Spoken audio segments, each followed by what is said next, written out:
السلام عليكم ورحمة الله وبركاته.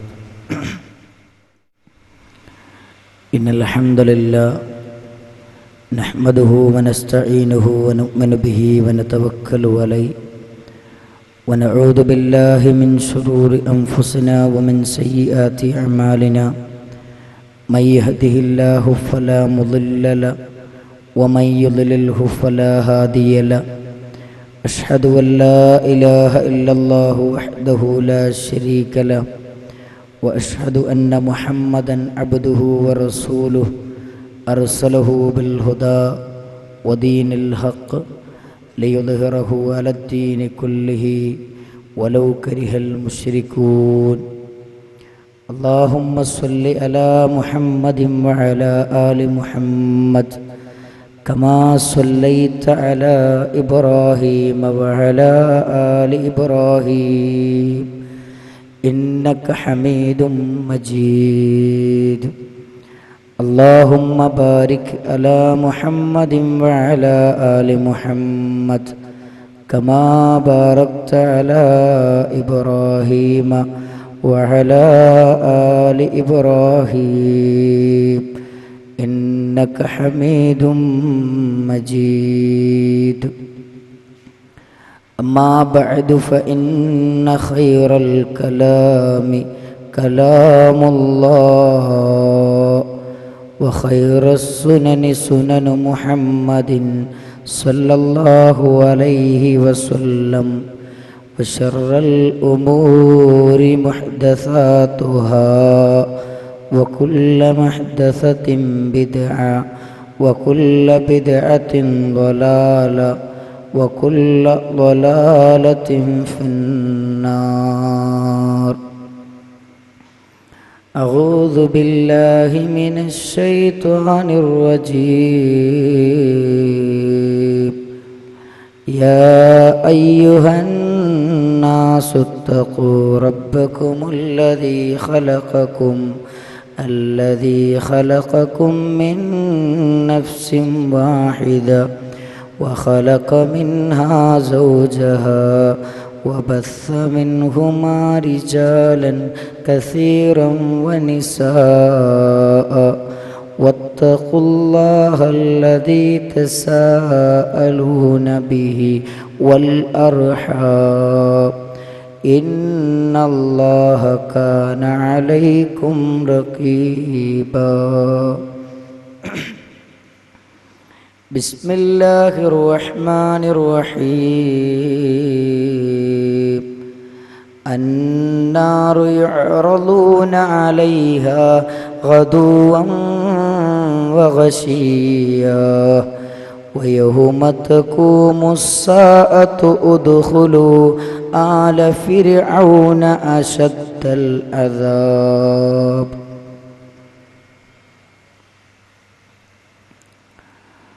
വേദിയിലും സദസ്സിലുമുള്ള വിശിഷ്ട വ്യക്തിത്വങ്ങളെ, സ്നേഹസമ്പന്നരായ സഹോദരന്മാരെ, സഹോദരിമാരെ, സുഹൃത്തുക്കളെ,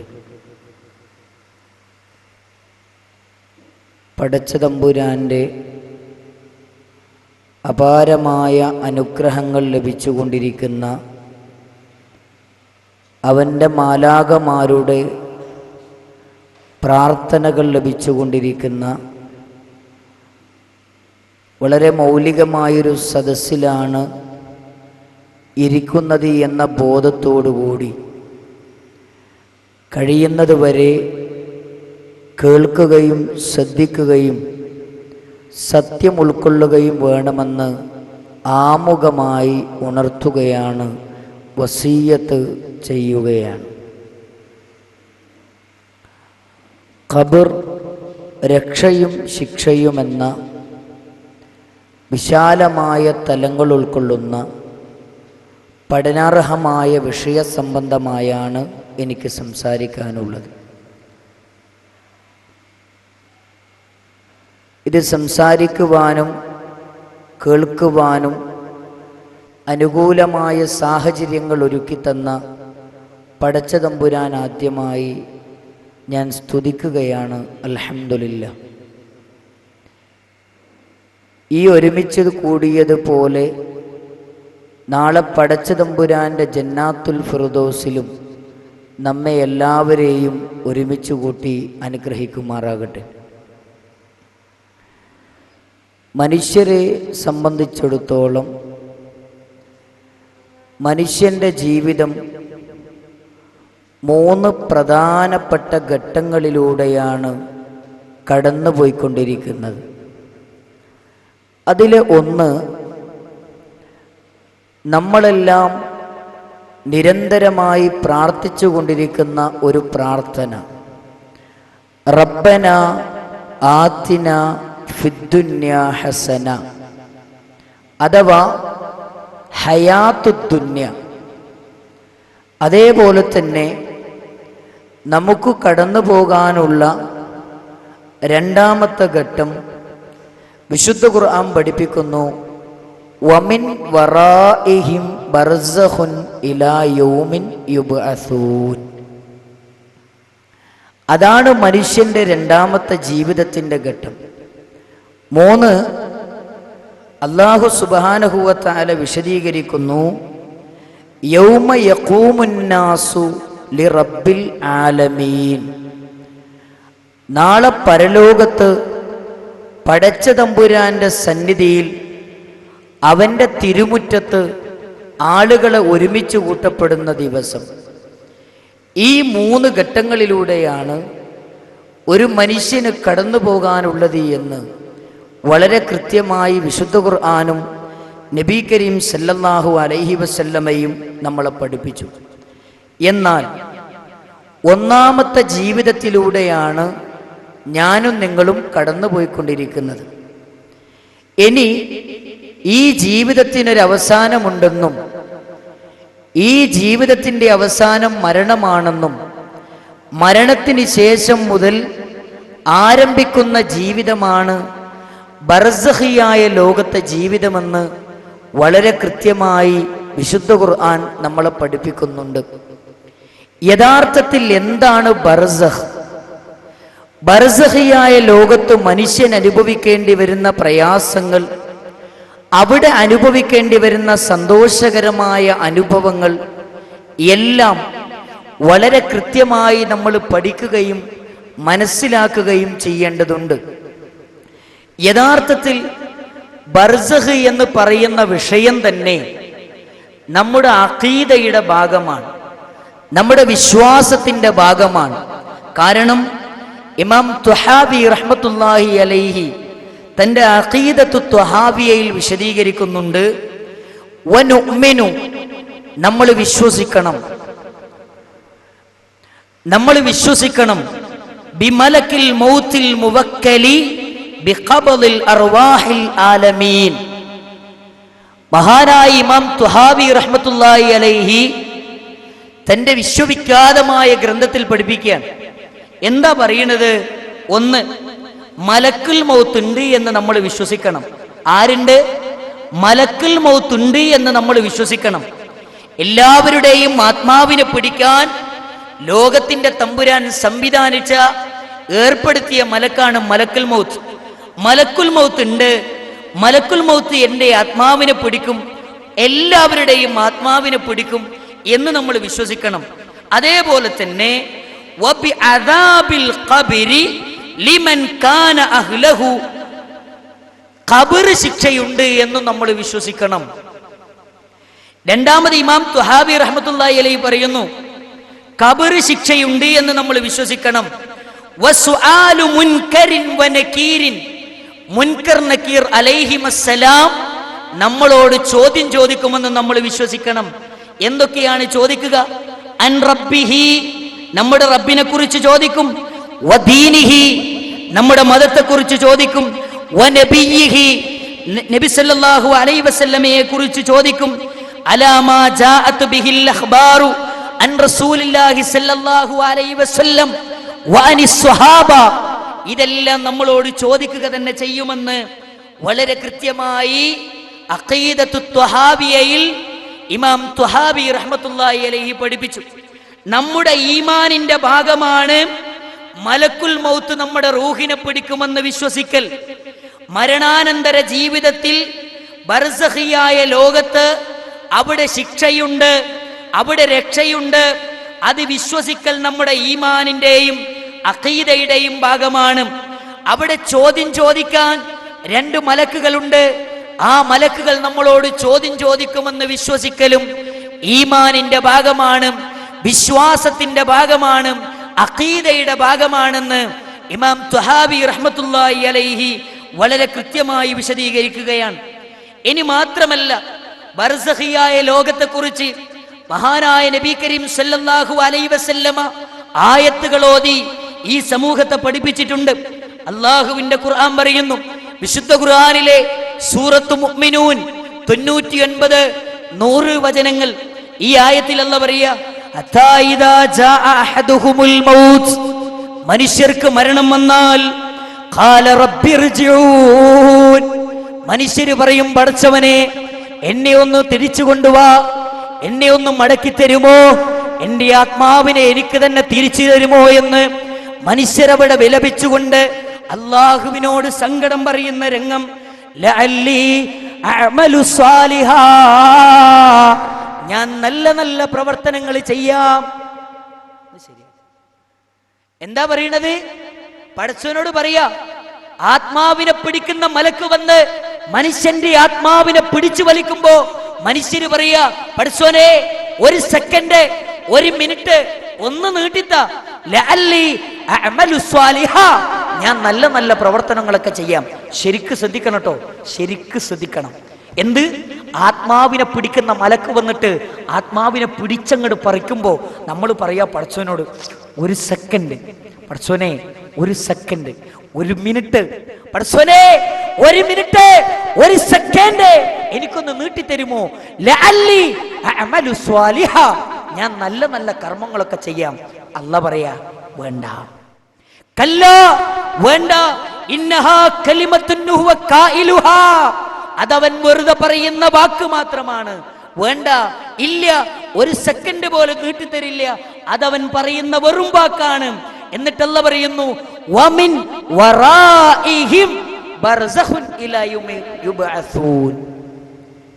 അല്ലാഹ് പറയാ, വേണ്ടട്ടോ, അങ്ങനെ പറഞ്ഞിട്ട് നിങ്ങൾക്ക് രക്ഷപ്പെടാൻ നിങ്ങൾ വിചാരിക്കണ്ട. ഈ മരണത്തിന് ശേഷം നിങ്ങൾക്കൊരു ബർസഖുണ്ട്. വിശുദ്ധ ഖുർആനിന്റെ ആയത്തോതി മഹാനായ നബി കരീം സല്ലല്ലാഹു അലൈഹി വസല്ലം പറയുന്നു, മനുഷ്യരെ, ഈ മരണത്തിന് ശേഷം ഒരു ബർസഖുണ്ട്. ആ ബർസഖിൽ രക്ഷാശിക്ഷകളുണ്ട്. ഈ മരണത്തെ നിങ്ങൾ പേടിക്കുന്നുവെങ്കിൽ ആ ഖബറിന്റെ ഭീകരത, ആ ഖബറിന്റെ ഭയാനകത നിങ്ങൾ തിരിച്ചറിയേണ്ടതുണ്ട്, നിങ്ങൾ മനസ്സിലാക്കേണ്ടതുണ്ട്. അത് വളരെ ഗൗരവമാണെന്ന സൂചിപ്പിക്കുന്ന ആയത്തുകൾ നബി കരീം സല്ലല്ലാഹു അലൈഹി വസല്ലമ നമ്മളെ പഠിപ്പിക്കാൻ. ഇവിടെ നമ്മൾ മനസ്സിലാക്കേണ്ട ഒരു കാര്യം എന്താ അറിയോ? എന്താ ഈ ബർസഖ്? എന്താണ് ബർസഖ്? നമ്മൾ ഓരോ വിഷയങ്ങളും പഠിച്ചു പോവുക. ബർസഖ് എന്ന് പറഞ്ഞാൽ മറാന്ന് അതിന്റെ നേർക്ക് നേരെയുള്ള അർത്ഥം. പണ്ഡിതന്മാർ വിശദീകരിച്ചു, മാ ബൈന ദുനിയാ വൽ ആഖിറ ഖബിലൽ ഹശ്രി മിൻ വഖ്തിൽ മൗത്ത് ഇലൽ ബഅസ്. ഒരാൾ മരണപ്പെട്ടത് മുതൽ ഉയർത്തെഴുന്നേൽപ്പിന്റെ നാളിന്റെ ഇടയിൽ ആ കാലഘട്ടത്തിനാണ് ബർസഖ് എന്ന് പറയുക. ഫമൻ മാത, ഒരാൾ മരണപ്പെട്ടാൽ ഫഖദ് ദഖലൽ ബർസഖ, അവൻ ബർസഖിൽ പ്രവേശിച്ചു കഴിഞ്ഞിരിക്കുന്നു. ഒരാൾ മരിച്ചാൽ അതോടുകൂടി അയാൾ ബർസഖില. അപ്പൊ നമുക്ക് തോന്നും, ഖബറിറക്കപ്പെട്ട ആളുകൾക്ക് മാത്രമേ ബർസഖ് ഉണ്ടാവുള്ളൂ. നമ്മുടെ ഒക്കെ സംശയ, ഖബറിൽ വെച്ച ആളുകൾക്ക് മാത്രമേ ബർസഖ് ഉണ്ടാവുകയുള്ളൂ. പ്ലെയിനിൽ നിന്ന് കത്തിക്കരിഞ്ഞ ആത്മാവുകൾക്ക്, ആ മയ്യത്തുകൾക്ക് എന്ത് ബർസഖാണ്? അവർക്കും ബർസഖുണ്ട്. അവരെവിടെ വെച്ച് മരണപ്പെട്ടുവോ, എങ്ങനെ മരണപ്പെട്ടുവോ നമ്മൾ നോക്കേണ്ടതില്ല, അവർക്കും ബർസഖുണ്ട്. ഒരാൾ മരണപ്പെട്ടാൽ മരണപ്പെട്ടതിന് ശേഷം ഉയർത്തെഴുന്നേൽപ്പിന്റെ കാലം വരെ അയാൾ ബർസഖിലായിരിക്കുമെന്ന് വളരെ കൃത്യമായി പഠിപ്പിക്കുന്നു. ഇനി ബർസഖിയായ ലോകത്ത് വിചാരണയില്ല. നമ്മൾ ചെയ്ത നന്മകൾക്ക് അവിടെ പ്രതിഫലം നൽകുന്നില്ല, നമ്മൾ ചെയ്ത തിന്മകൾക്ക് അവിടെ ശിക്ഷ നൽകുന്നില്ല. അത് ആ രൂപത്തിലുള്ള വിചാരണ ആ ഖബറിലില്ല. മറിച്ച് ഖബറിൽ വിശ്വാസികൾക്ക് സന്തോഷകരമായ അനുഭവങ്ങൾ, അവിശ്വാസികൾക്ക് പ്രയാസകരമായ അനുഭവങ്ങൾ ഉണ്ടായിരിക്കുമെന്ന് മഹാനായ നബിയുനാ മുഹമ്മദ് മുസ്തഫ സല്ലല്ലാഹു അലൈഹി വസല്ലമ പഠിപ്പിക്കുന്നു. മഹാനായ റസൂലുള്ളാഹി സല്ലല്ലാഹു അലൈഹി വസല്ലമ ആയത്തുകൾ ഓതി നമ്മളെ പഠിപ്പിക്കുകയാ. റസൂലുള്ളാഹി സല്ലല്ലാഹു അലൈഹി വസല്ലമ ഹദീസുകളിലൂടെ നമ്മളെ പഠിപ്പിക്കുകയാ.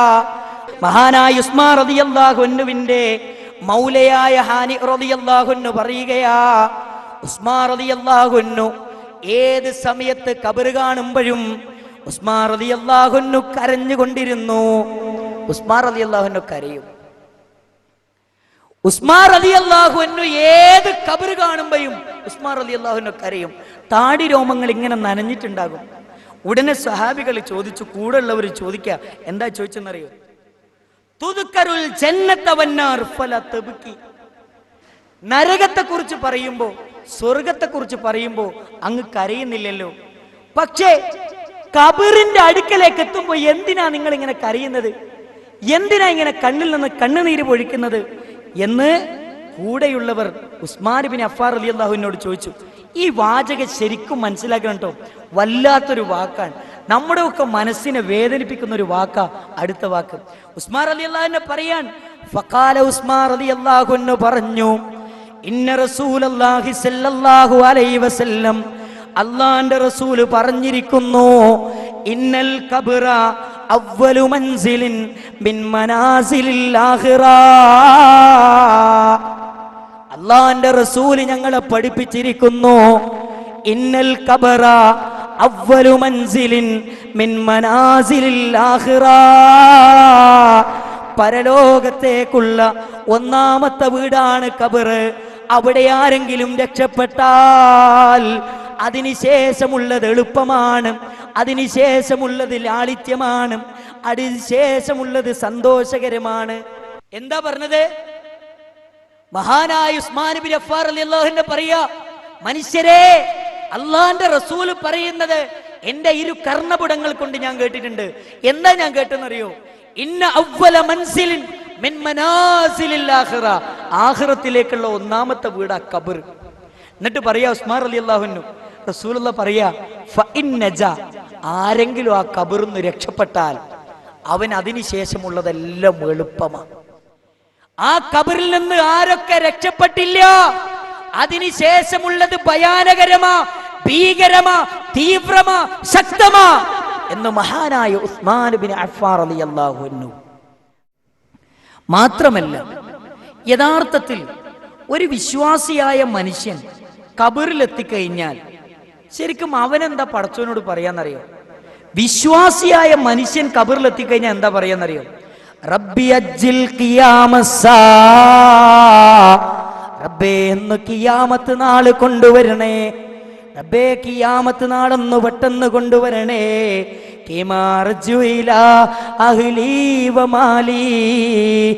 എന്നാൽ എനിക്കെന്റെ കുടുംബത്തിലേക്കും എനിക്കെന്റെ സമ്പത്തിലേക്കും ഒന്ന് തിരിച്ചു പോകാമല്ലോ. ഈ ഖബറിൽ തന്നെ ഇത്രയും സുന്ദരമായ നിമിഷങ്ങളാണെങ്കിൽ, ഇത്തരം സന്തോഷകരമായ അനുഭവമാണെങ്കിൽ നാളെ പരലോകത്തിന്റെ സ്ഥിതി എന്തായിരിക്കും? അതുകൊണ്ട് റബ്ബേ, റബ്ബി അജ്ജിൽ ഖിയാമസ്സാ, ഖിയാമത്തൊന്ന് പെട്ടെന്ന് താ റബ്ബേ. ഒരു വിശ്വാസിയായ മനുഷ്യൻ പറയാ, പടച്ചോനെ ഖിയാമത്ത് പെട്ടെന്ന് താ പടച്ചോനെ, പെട്ടെന്ന്. കാരണം എന്താ? ഖബറിൽ അത്രയും സന്തോഷകരമായ അനുഭവം ഇവൻ അനുഭവിക്കുന്നത്. അപ്പൊ പറയാം, ഇത്രയും വലിയ സന്തോഷവും അനുഭൂതിയും ഒക്കെ ഇവിടെ അനുഭവിക്കാൻ കഴിയെങ്കിൽ പരലോകത്ത് എന്തായിരിക്കും? അതുകൊണ്ട് പെട്ടെന്ന് ഖിയാമത്ത് കൊണ്ടുപോവാ, എനിക്കെന്റെ കുടുംബത്തിലേക്കും എനിക്കെന്റെ സമ്പത്തിലേക്കും മടങ്ങാമല്ലോ. എന്നാൽ ഒരു അവിശ്വാസിയായ മനുഷ്യൻ എന്താ പറയാന്നറിയോ? അള്ളാഹിനോട് അവൻ പറയാൻ, ലാ തുഖിമിസ്സാ, അല്ലാ ഖിയാമത്ത് നീ കൊണ്ടുവരല്ലേ, അല്ലാ പെട്ടെന്ന് ഖിയാമത്ത് കൊണ്ടുവരല്ലേ. ഈ ഖബറിന് വലിയ പ്രയാസമാ. ഈ ഖബറിനേക്കാളും എത്രയും പ്രയാസകരമായിരിക്കും, ഈ ഖബറിനേക്കാളും എത്രയും ഭീകരമായിരിക്കും, ഈ ഖബറിനേക്കാളും എത്രയും തീവ്രമായിരിക്കുമല്ലോ ആ ഖിയാമുസ്സാ. അതൊന്നു പെട്ടെന്ന് കൊണ്ടുവരല്ലേ എന്ന് അവിശ്വാസികൾ പറയും, അവിശ്വാസികൾ പറയുന്നു. അതുകൊണ്ടാണ് റസൂൽ കരീം സല്ലല്ലാഹു അലൈഹി വസല്ലം എന്ത് പറഞ്ഞെന്നറിയോ? നമ്മളോട് പറയാൻ, ഇന്ന അദാബൽ ഖബരി ഹഖ്കുൻ. മനുഷ്യന്മാരെ, ഖബർ ശിക്ഷ എന്ന് പറഞ്ഞാൽ സത്യമാണ്. നിങ്ങളെ അത് നിഷേധിച്ച് തള്ളേണ്ട ഒരു വിഷയമല്ല, അത് സത്യമാണ്. എന്നിട്ട് റസൂലുള്ളാഹി പറയാ, തഅവ്വദൂ മിൻ അദാബിൽ ഖബരി. ആ ഖബർ ശിക്ഷയിൽ നിന്ന് അല്ലാഹുവിനോട് നിങ്ങൾ രക്ഷ ചോദിക്കണമെന്ന് മുഹമ്മദ് മുസ്തഫ ത്വാഹ റസൂലുള്ളാഹി പഠിപ്പിക്കുന്നു. ജനങ്ങളെ, ഖബർ ശിക്ഷ സത്യമാണ്. അതുകൊണ്ട് അല്ലാഹുവിനോട് ഖബർ ശിക്ഷയിൽ നിന്ന് നിങ്ങൾ രക്ഷ ചോദിക്കണമെന്ന് മുഹമ്മദ് മുസ്തഫ സല്ലല്ലാഹു അലൈഹി വസല്ലം.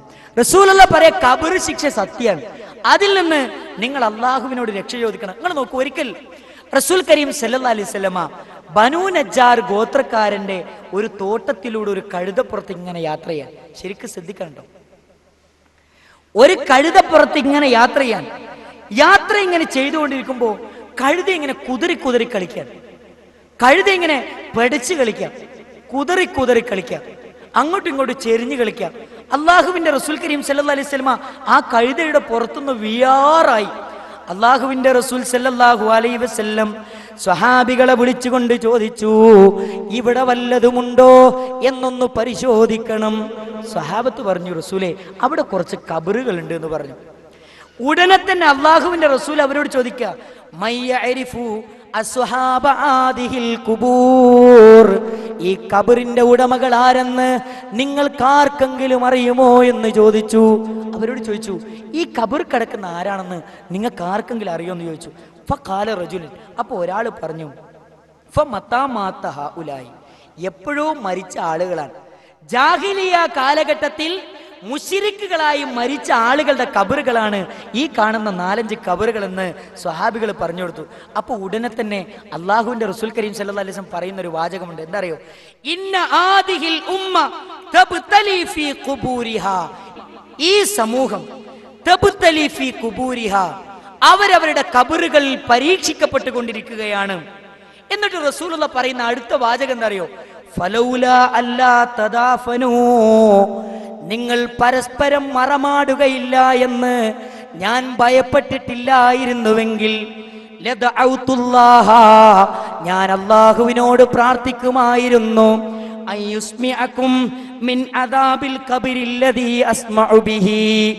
എന്റെ 2 ചെവികളെ കൊണ്ടും ഞാൻ കേട്ട ഖബറിലെ ശിക്ഷ നിങ്ങളെയും കേൾപ്പിക്കാൻ ഞാൻ റബ്ബിനോട് ചോദിക്കുമായിരുന്നു, റബ്ബിനോട് പറയുമായിരുന്നു. ഞാൻ പറയാതിരിക്കുന്നത് എന്തുകൊണ്ടാണെന്നറിയുമോ? അതെങ്ങാനും നിങ്ങൾ കേട്ടുപോയാ നിങ്ങൾ നിന്നെ വാപ്പാന്റെ മയ്യത്ത് മറവ് ചെയ്യില്ല, ഉമ്മാന്റെ മയ്യത്ത് നിങ്ങൾ മറവ് ചെയ്യില്ല, സുഹൃത്തിന്റെ മയ്യത്ത് നിങ്ങൾ മറവ് ചെയ്യില്ല, സുഹൃത്തിന്റെ മയ്യത്ത് നിങ്ങൾ മറവ് ചെയ്യില്ല, മക്കളുടെ മയ്യത്ത് നിങ്ങൾ മറവ് ചെയ്യില്ല, കൂട്ടുകാരന്റെ മയ്യത്ത് നിങ്ങൾ മറവ് ചെയ്യില്ല.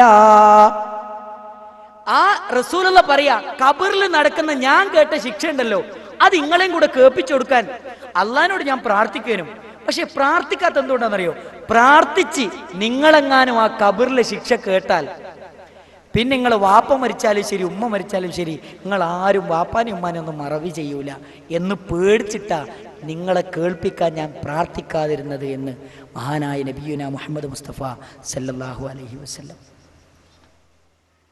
അപ്പോൾ ഖബറിൽ ശിക്ഷയുണ്ട് എന്ന് കൃത്യമായി നമുക്ക് മനസ്സിലായി.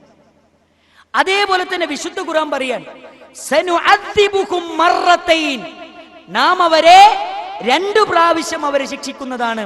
എന്നിട്ട് പിന്നെ പറയാ, സുമ്മ യുറദ്ദൂന ഇലാ അദാബിൻ അളീം, പിന്നെ അവരെ ഏറ്റവും വമ്പിച്ച ശിക്ഷയിലേക്ക് നാം അവരെ മടക്കുന്നതാണ്. ഈ 2 ശിക്ഷ എന്ന് പറഞ്ഞാൽ ഒന്ന് ദുനിയാവിലെ പ്രയാസങ്ങളും ദുനിയാവിലെ നിന്ദ്യതയും ദുനിയാവിൽ വിശ്വാസികൾ മുഖേന നമ്മൾ അനുഭവിക്കുന്ന പരീക്ഷണങ്ങളുമാണ്. അതിൽ രണ്ടാമത്തെ എന്താ അറിയോ? അതിൽ രണ്ടാമത്തത് ഖബറിലെ ശിക്ഷയാണ്. മൂന്നാമത് പറഞ്ഞ എന്താ അറിയോ? സുമ്മ യുറദ്ദൂന ഇലാ അദാബിൻ അലീം, അത് പരലോകത്തിലുള്ള ശിക്ഷ. അപ്പൊ ഖുർആനിലും നമ്മളെ അള്ളാഹു പഠിപ്പിക്കുന്നുണ്ട് എന്ത്? ഖബറിൽ ശിക്ഷയുണ്ട്. അതല്ലേ ഫിർഔനിന്റെ സംഭവം പറഞ്ഞ് അള്ളാഹ് പറഞ്ഞത്, വഹാക ബിആലി ഫിർഔന സൂഅൽ അദാബി അന്നാറു യുഅറദൂന അലൈഹാ ഉദുവ്വൻ വഅശിയാ. രാവിലെയും വൈകുന്നേരവും അതാ ഖബറിലതാ നരകവും സ്വർഗവും കാണിച്ചു കൊണ്ടിരിക്കുന്നു. എന്നിട്ട് ഖുർആൻ പറയുന്നു, വയൗമ തഖൂമുസ്സാ, നാളെ ഒരു ലോകം വരാനുണ്ട്, ഒരു പാരത്രിക ലോകം വരാനുണ്ട്. അവിടെ വെച്ചതാ അദ്ഖുലൂ ആല ഫിർഔന അശദ്ദൽ അദാബ്. അല്ലാഹ് ഫിർഔനോട് കൂട്ടരോടും പറയും എന്താ? ഫിർഔനും കൂട്ടർക്കും രാവിലെയും വൈകുന്നേരം നരകത്തിന്റെ ശിക്ഷയും ഭയാനതയും ഭീകരതയും ഒക്കെ ഇങ്ങനെ കാണിച്ചുകൊണ്ടിരിക്കാൻ. എന്നിട്ട് പിന്നെ ഖുർആൻ പറയുന്നറിയോ? നാളെ അന്ത്യനാൾ വരുമ്പോ അല്ലാഹ് പറയും ഫിർഔനോട് കൂട്ടരോടും, കടന്നു പോയിക്കോ ഇല്ല അശദ്ദിൽ അദാബ്, അള്ളാന്റെ ഏറ്റവും ശക്തമായ ശിക്ഷയിലേക്കും പരീക്ഷണങ്ങളിലേക്കും. അപ്പൊ ആദ്യം പറഞ്ഞ എന്താണ്? അത് ഖബർ ശിക്ഷയാണ്, ബർസഖിയായ ലോകത്തുള്ള ശിക്ഷയാണ് എന്ന് വളരെ കൃത്യമായി അള്ളാഹു പഠിപ്പിക്കുന്നു. മാത്രമല്ല നമുക്കൊക്കെ അറിയാവുന്ന ഒരു ആയത്തുണ്ട്,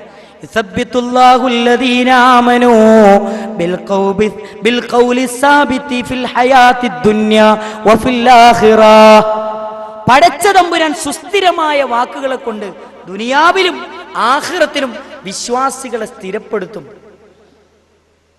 എന്ന് പറഞ്ഞാൽ എന്താണ്? ഇതിനെ വിശദീകരിച്ചുകൊണ്ട് പണ്ഡിതന്മാർ പറയാൻ, നസലത്ത് ഫി അദാബിൽ ഖബർ, ഖബറിലുള്ള ശിക്ഷയുമായി ബന്ധപ്പെട്ടുകൊണ്ടുള്ള ആയത്താണ് ഈ ആയത്തെന്ന് വളരെ കൃത്യമായി സഹോദരങ്ങളെ പണ്ഡിതന്മാർ നമുക്ക് വിശദീകരിച്ച് തരുന്നതായി നമുക്ക് കാണാൻ സാധിക്കും. ഇനി നമ്മൾ ഏറ്റവും പ്രധാനമായി പഠിക്കേണ്ട ചില കാര്യങ്ങളുണ്ട്. അതിൽ ഏറ്റവും പ്രധാനമായി നമ്മൾ മനസ്സിലാക്കേണ്ട ഒരു കാര്യം എന്താ വെച്ചാൽ, ശരിക്കും ഒരു മനുഷ്യൻ മരണപ്പെട്ട് കഴിഞ്ഞാൽ നമുക്കൊക്കെ അറിയാം, മരണപ്പെട്ട വീടുകളിലൊക്കെ പോയവരാണ് നമ്മൾ. 3 തുണിയിൽ പൊതിഞ്ഞ് എല്ലാവരും വന്ന് കണ്ട് ആ മനുഷ്യൻ എന്താ ചെയ്യുന്നത്? നേരെ ഖബറിലേക്ക് കൊണ്ടുപോകും. ഏതെങ്കിലും ഒരു മനുഷ്യൻ പറയോ, അല്ലെങ്കിൽ ഏതെങ്കിലും ഒരു വീട്ടിൽ നിന്ന് മരണപ്പെട്ട ആളുടെ ഭാര്യ പറയോ, എൻ്റെ ഇക്കാക്കാനെ കൊണ്ടുപോണ്ട, എൻ്റെ ഇക്കാക്കാനെ ഇവിടെ തന്നെ നിർത്തിക്കോ എന്നാരെങ്കിലും പറയോ? എൻ്റെ വാപ്പാനങ്ങൾ ഖബറിൽ കൊണ്ടുപോണ്ട, ഇവിടെ തന്നെ നിന്നോട്ടെ എന്നാരെങ്കിലും പറയോ?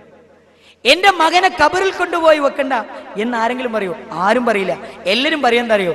എപ്പോഴാ നമ്മൾ മയ്യത്തെടുക്കുന്നത്, എപ്പോഴാ നമ്മൾ ഖബറിൽ കൊണ്ടാക്കുന്നത് എന്നാണ് എല്ലാ മനുഷ്യരും സഹോദരങ്ങളെ അവിടെ വെച്ച് പറഞ്ഞുകൊണ്ടിരിക്കുക. നിങ്ങൾ നോക്കൂ, എന്താ ഈ ഖബറ്? എന്താ ഈ ഖബറ്? ഖബറിന്റെ സ്ഥിതിഗതികൾ എന്തൊക്കെ? അവിടെ എന്തൊക്കെ അനുഭവങ്ങളാണ് ഒരു വിശ്വാസി അനുഭവിക്കേണ്ടത്, ഒരു അവിശ്വാസി അനുഭവിക്കേണ്ടത്? വളരെ കൃത്യമായി മഹാനായ നബി കരീം സല്ലല്ലാഹു അലൈഹി വസല്ലമ വിശദീകരിക്കുന്നുണ്ട്. ഇദാ ഖുബിറൽ മയ്യിത്തു, ഒരു മനുഷ്യന്റെ മയ്യത്തങ്ങ് മറവ് ചെയ്താൽ അവന്റെ അടുക്കലേക്ക് 2 മലക്കുകൾ വരുന്നു. അതാഹു മലക്കാനി അസ്വദാനി അസ്റഖാ, നീല നിറത്തിലുള്ള അതേ 2 മലക്കുകൾ അവിടേക്ക് വരികയാ. അവരുടെ ഒന്നാമത്തെ ആളുടെ പേര് മുൻകർ എന്നാണെങ്കിൽ രണ്ടാമത്തവന്റെ പേര് നകീർ എന്നാ. അലൈഹിമസ്സലാം. ഈ 2 മലക്കുകളാ ഖബറിലേക്ക് വരുന്നത്. ഈ 2 മലക്കുകൾ ഖബറിലേക്ക് വന്നിട്ട് വിശ്വാസിയായ മനുഷ്യരെ അവിടെ എഴുന്നേൽപ്പിച്ചിരിപ്പിക്കുകയാ. വിശ്വാസിയായ മനുഷ്യൻ എന്ത് ചെയ്യുന്നറിയോ? അവിടുന്ന് എഴുന്നേൽപ്പിച്ചിരുത്തും. എഴുന്നേൽപ്പിച്ചിരുത്തിയതിന് ശേഷം ചോദിക്കുന്ന ചോദ്യം എന്താ അറിയോ? മാ കുൻത തഖൂലു ഫീ ഹാദർ റജുലി, അള്ളാന്റെ റസൂലിനെ കുറിച്ച് ചോദിക്കും. അള്ളാന്റെ റസൂലിനെ പറ്റി നിനക്കെന്തു പറയാനുണ്ട് മോനെ എന്ന് മുൻകറും നകീറും ചോദിക്കുകയാ. ഈമാനുള്ള മനുഷ്യൻ പറയും, അഷ്ഹദു അല്ലാ ഇലാഹ ഇല്ലല്ലാഹ് വ അഷ്ഹദു അന്ന മുഹമ്മദർ റസൂലുള്ളാഹ് എന്ന് ഈമാനുള്ള മനുഷ്യൻ പറയും. ഒരു ഈമാനുള്ള മനുഷ്യനോട് റസൂലുള്ളാഹിനെ പറ്റി ചോദിക്കുമ്പോൾ അവൻ അഷ്ഹദു അല്ലാ ഇലാഹ ഇല്ലല്ലാഹ് വ അഷ്ഹദു അന്ന മുഹമ്മദൻ അബ്ദുഹു വ റസൂലുഹു എന്നവൻ പറയും. വീണ്ടും അവനെ ബേജാറാക്കി ഭീഷണിപ്പെടുത്തി മലക്കുകൾ വിശ്വാസികളോട് പിന്നെ ചോദിക്കുന്നത് എന്താ അറിയോ? രണ്ടാമത് ചോദിക്കുകയാ, മൻ റബ്ബുക, ആരാണ് മോനെ നിന്റെ റബ്ബ്? മൻ നബിയുക, ആരാണ് മോനെ നിന്റെ നബി? മാ ദീനുക, ഏതാണ് നിന്റെ ദീനെന്ന് ചോദിക്കുന്നു. എവിടെയാ സഹോദരങ്ങളെ നമ്മളോട് ചോദിക്കുന്നത്? ആരടി മണ്ണിലല്ലേ. കൂട്ടിന് ഭാര്യയില്ല, കൂട്ടിന് സുഹൃത്തുക്കളില്ല, കൂട്ടിന് മാതാപിതാക്കളില്ല, നമ്മളൊറ്റക്കല്ലേ, ഏകാംഗനായിട്ടല്ലേ. ചിതലും പുഴുക്കൾ താവളം പെരുത്തുണ്ടതിൽ, ചിതലും പുഴുക്കൾ താവളം പെരുത്തുണ്ടതിൽ, സമ്പാദ്യ മുതലിൽ നിന്ന് 3 കഫാന, അതുമാത്രമല്ല നീ എപ്പോഴും വഹിദാന. സമ്പാദ്യ മുതൽ നിന്ന് എന്താ കൊണ്ടുപോകാൻ സാധിക്കുക? ഏക്കർ കണക്കിന് വരുന്ന സ്വത്തില്ലേ? അതേ ലക്ഷക്കണക്കിന് രൂപകൾ ബാങ്കിലില്ലേ? ഇല്ല ഉമ്മ, ഇല്ല വാപ്പാ. 5 പൈസ നമ്മുടെ കബറിലേക്ക് നമുക്ക് കൊണ്ടുപോവാൻ കഴിയില്ല. അവിടെ നമ്മൾ ഒറ്റക്കാ. 3 തുണിയെ കൊണ്ടുപോകാൻ പറ്റൂ. അവിടെ വെച്ച് മലക്ക് ചോദിക്കുകയാ, മോനെ മൻ റബ്ബുക, ആരാണ് നിന്റെ റബ്ബെന്ന് ചോദിക്കുമ്പോ, മൻ നബിയുക, ആരാണ് നിന്റെ നബി എന്ന് ചോദിക്കുമ്പോ, മൻ ഇമാമുക, ആരാണ് നിന്റെ ഇമാമെന്ന് ചോദിക്കുമ്പോ, ഈമാനുള്ള മനുഷ്യൻ പറയുന്നു, റബ്ബി അല്ലാ, റബ്ബി അല്ലാ, എന്റെ റബ്ബല്ലയാ, എന്റെ റബ്ബല്ലയാ. ആരാണ് നബി എന്ന് ചോദിക്കുമ്പോ, മുഹമ്മദുൻ റസൂലുള്ളാഹ്, എന്റെ നബി, ലോകത്തിന്റെ നേതാവ്, അസ്റഫുൽ ഖൽഖ് മുഹമ്മദ് മുസ്തഫ സല്ലല്ലാഹു അലൈഹി വസല്ലമയ.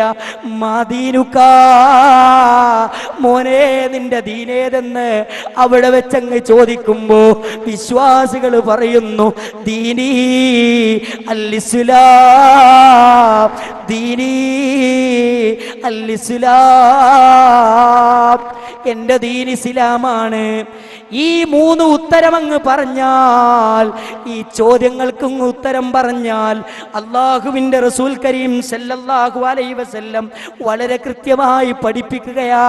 ഈ ഉത്തരം അങ്ങ് പറഞ്ഞാൽ ആകാശത്തുനിന്ന് വിളിയാളം വരുന്നു, അൻ സ്വദക അബ്ദീ, അൻ സ്വദക അബ്ദീ, എന്റെ അടിമ പറഞ്ഞത് സത്യമാ, എന്റെ അടിമ പറഞ്ഞത് സത്യമാ എന്ന് ആകാശത്ത് നിന്നൊരു വിളിയാളം വരുന്നു. അവന് സ്വർഗത്തിലേക്കുള്ള വിരിവിരിക്കൂ, അവന് സ്വർഗത്തിലേക്കുള്ള വാതിൽ തുറക്കൂ, അവന് കണ്ണെത്തുന്ന ദൂരത്തേക്ക് അവന്റെ കബറൊന്ന് വിശാലമാക്കൂ എന്ന് ആകാശത്തുനിന്ന് വിളിച്ചു പറയും. സുബ്ഹാനല്ലാഹ്. ഈ ചോദ്യത്തിന് ഉത്തരം പറയുമ്പോ ആകാശത്തുനിന്ന് വിളിച്ചു പറയാ, എന്താ പറയുന്നറിയോ? സ്വർഗത്തിലേക്കുള്ള വിരിപ്പ് കൊടുക്ക്, സ്വർഗത്തിലേക്കുള്ള വാതിൽ തുറക്ക്. സ്വർഗത്തിന്റെ എല്ലാ അനുഭൂതികളും ആ മനുഷ്യന്റെ കബറിലേക്ക് കൊടുക്ക് എന്ന് പറയും. അതാ സഹോദരങ്ങളെ, അങ്ങനെ ഇരിക്കുന്ന സന്ദർഭത്തിൽ ഒരു നല്ല മനുഷ്യൻ വരും. സുസ്മേരവദനായി ഒരു മനുഷ്യൻ വരുന്നു. സുന്ദരനാണ്, സുമുഖനാണ്, നല്ല വസ്ത്രം ധരിച്ചിട്ടുണ്ട്. ഇയാള് വന്നിട്ട് പറയുന്നു, മോനെ അബ്ശിർ ബില്ലദീ യസുറുക, നിന്നെ സന്തോഷിപ്പിക്കുന്ന കാര്യവുമായിട്ടാ ഞാൻ നിന്റെ അടുക്കലേക്ക് വന്നത്. എന്നിട്ട് അവനോട് പറയുകയാ, ഹാദാ യൗമുകല്ലദീ കുന്തു തുഅദു, ഇതാണ്, ഈ ദിവസമാണ് അല്ലാഹു നിന്നോട് വാഗ്ദാനം ചെയ്യപ്പെട്ട ദിവസം. മോനെ, ഈ ദിവസമാണ് നിന്നോട് നിന്റെ റബ്ബ് വാഗ്ദാനം ചെയ്യപ്പെട്ട ദിവസമെന്ന് ആ വന്നയാളങ്ങ് പറയുമ്പോ അവിടെ നിന്ന് കബറിലുള്ള മനുഷ്യൻ പറയുന്നു, ആരാണ് നീ? മന്നൻതാ, ആരാണ് നീ? ആരാണ് നീ? എനിക്കറിയില്ലല്ലോ. ഒരു നല്ലൊരു മനുഷ്യൻ വന്നിട്ട് ചിരിച്ചുകൊണ്ട് സംസാരിക്കും, നിന്നെ സന്തോഷിപ്പിക്കാനാണ് ഞാൻ വന്നത്, നിന്നോട് വാഗ്ദാനം ചെയ്യപ്പെട്ട ദിവസം ഇതാണ് എന്നങ്ങ് പറയുമ്പോ ഈ മനുഷ്യൻ ചോദിക്കാൻ, കബറിലെ മനുഷ്യൻ ചോദിക്കുക, വിശ്വാസി ചോദിക്കുക, ആരാ നിങ്ങള്? എനിക്ക് മനസ്സിലാവുന്നില്ലല്ലോ. അവിടെ വെച്ച് പറയാണ്, ആരാണ് നിങ്ങളെന്ന് ചോദിക്കുമ്പോ ആ സുന്ദരനായ മനുഷ്യൻ പറയുന്നു, അന അമലുക സ്വാലിഹി, ഞാൻ നിന്റെ അമലു സ്വാലിഹാത്താ, ഞാൻ നിന്റെ നിസ്കാരമാ, ഞാൻ നിന്റെ നോമ്പാ, ഞാൻ നിന്റെ ഹജ്ജാ, ഞാൻ നിന്റെ ഉംറയാ, ഞാൻ നിന്റെ നീ കൊടുത്ത സ്വതക്കയാ, ഞാൻ നീ ചെയ്ത നന്മകളാ. എൻ്റെ പ്രിയപ്പെട്ടവരെ, ഒന്ന് ചിന്തിച്ചേ, എനിക്ക് ഇങ്ങൾക്കൊക്കെ നമ്മളൊക്കെ കബറിൽ വെച്ചാൽ ഇങ്ങനെ സുന്ദരനായ ഒരു മനുഷ്യൻ നമ്മളെടുത്ത് വരുമോ? എന്നിട്ട് നമ്മളോട് പറയാ, മോനെ സന്തോഷിച്ചോ, നിനക്ക് ഇന്ന് സന്തോഷിക്കാനുള്ള ദിവസം. അപ്പൊ നമ്മൾ ചോദിക്കാം, നീ ആരാ? അപ്പൊ നമ്മളോട് പറയാ, ഞാൻ നിന്റെ അമലു സാലിഹ. ഇങ്ങനൊരു സാഹചര്യം എനിക്ക് ഇങ്ങൾക്കൊക്കെ ഉണ്ടാവോ? അള്ളാഹു നമുക്ക് തൗഫീക്ക് നൽകി അനുഗ്രഹിക്കുമാറാകട്ടെ സഹോദരങ്ങളെ. എന്നിട്ട് അവിടെ വെച്ച് ഈ മനുഷ്യൻ പറയാം, വന്ന മനുഷ്യൻ പറയാം, ഞാൻ നിന്റെ അമലു സാലിഹ.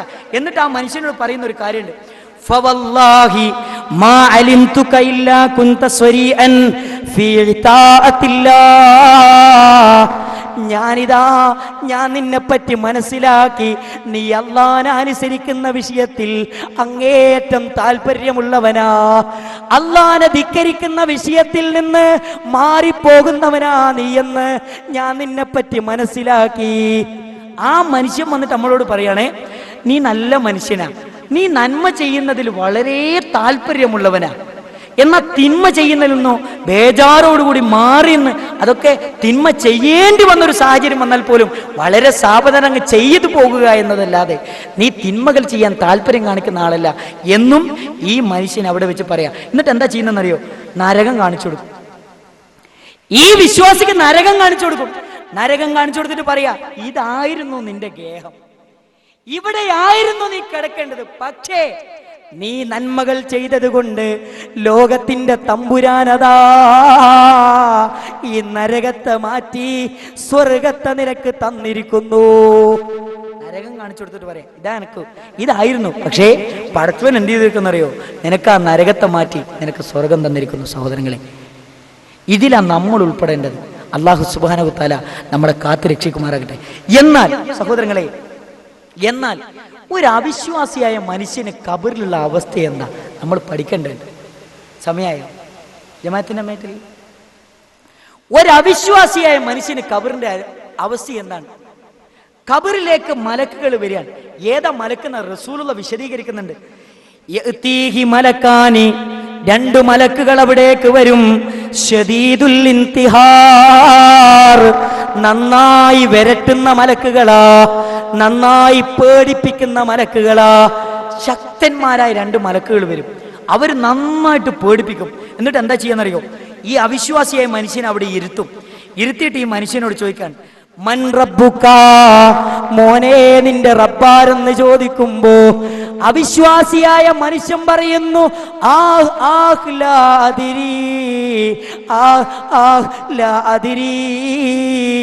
എന്റെ നാശമേ, എനിക്കറിയില്ല.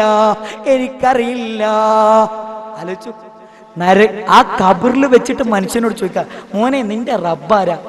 അവിടുന്ന് മനുഷ്യൻ പറയാ, പടച്ചോനെ എനിക്കറിയില്ല, എന്റെ നാശമേ, എനിക്കറിയില്ല.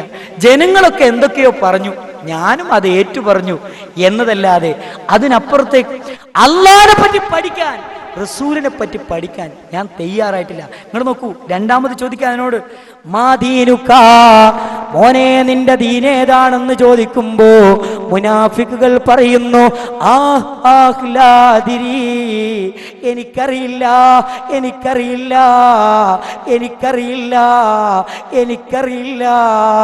എന്നവിടെ വെച്ച് പറയും.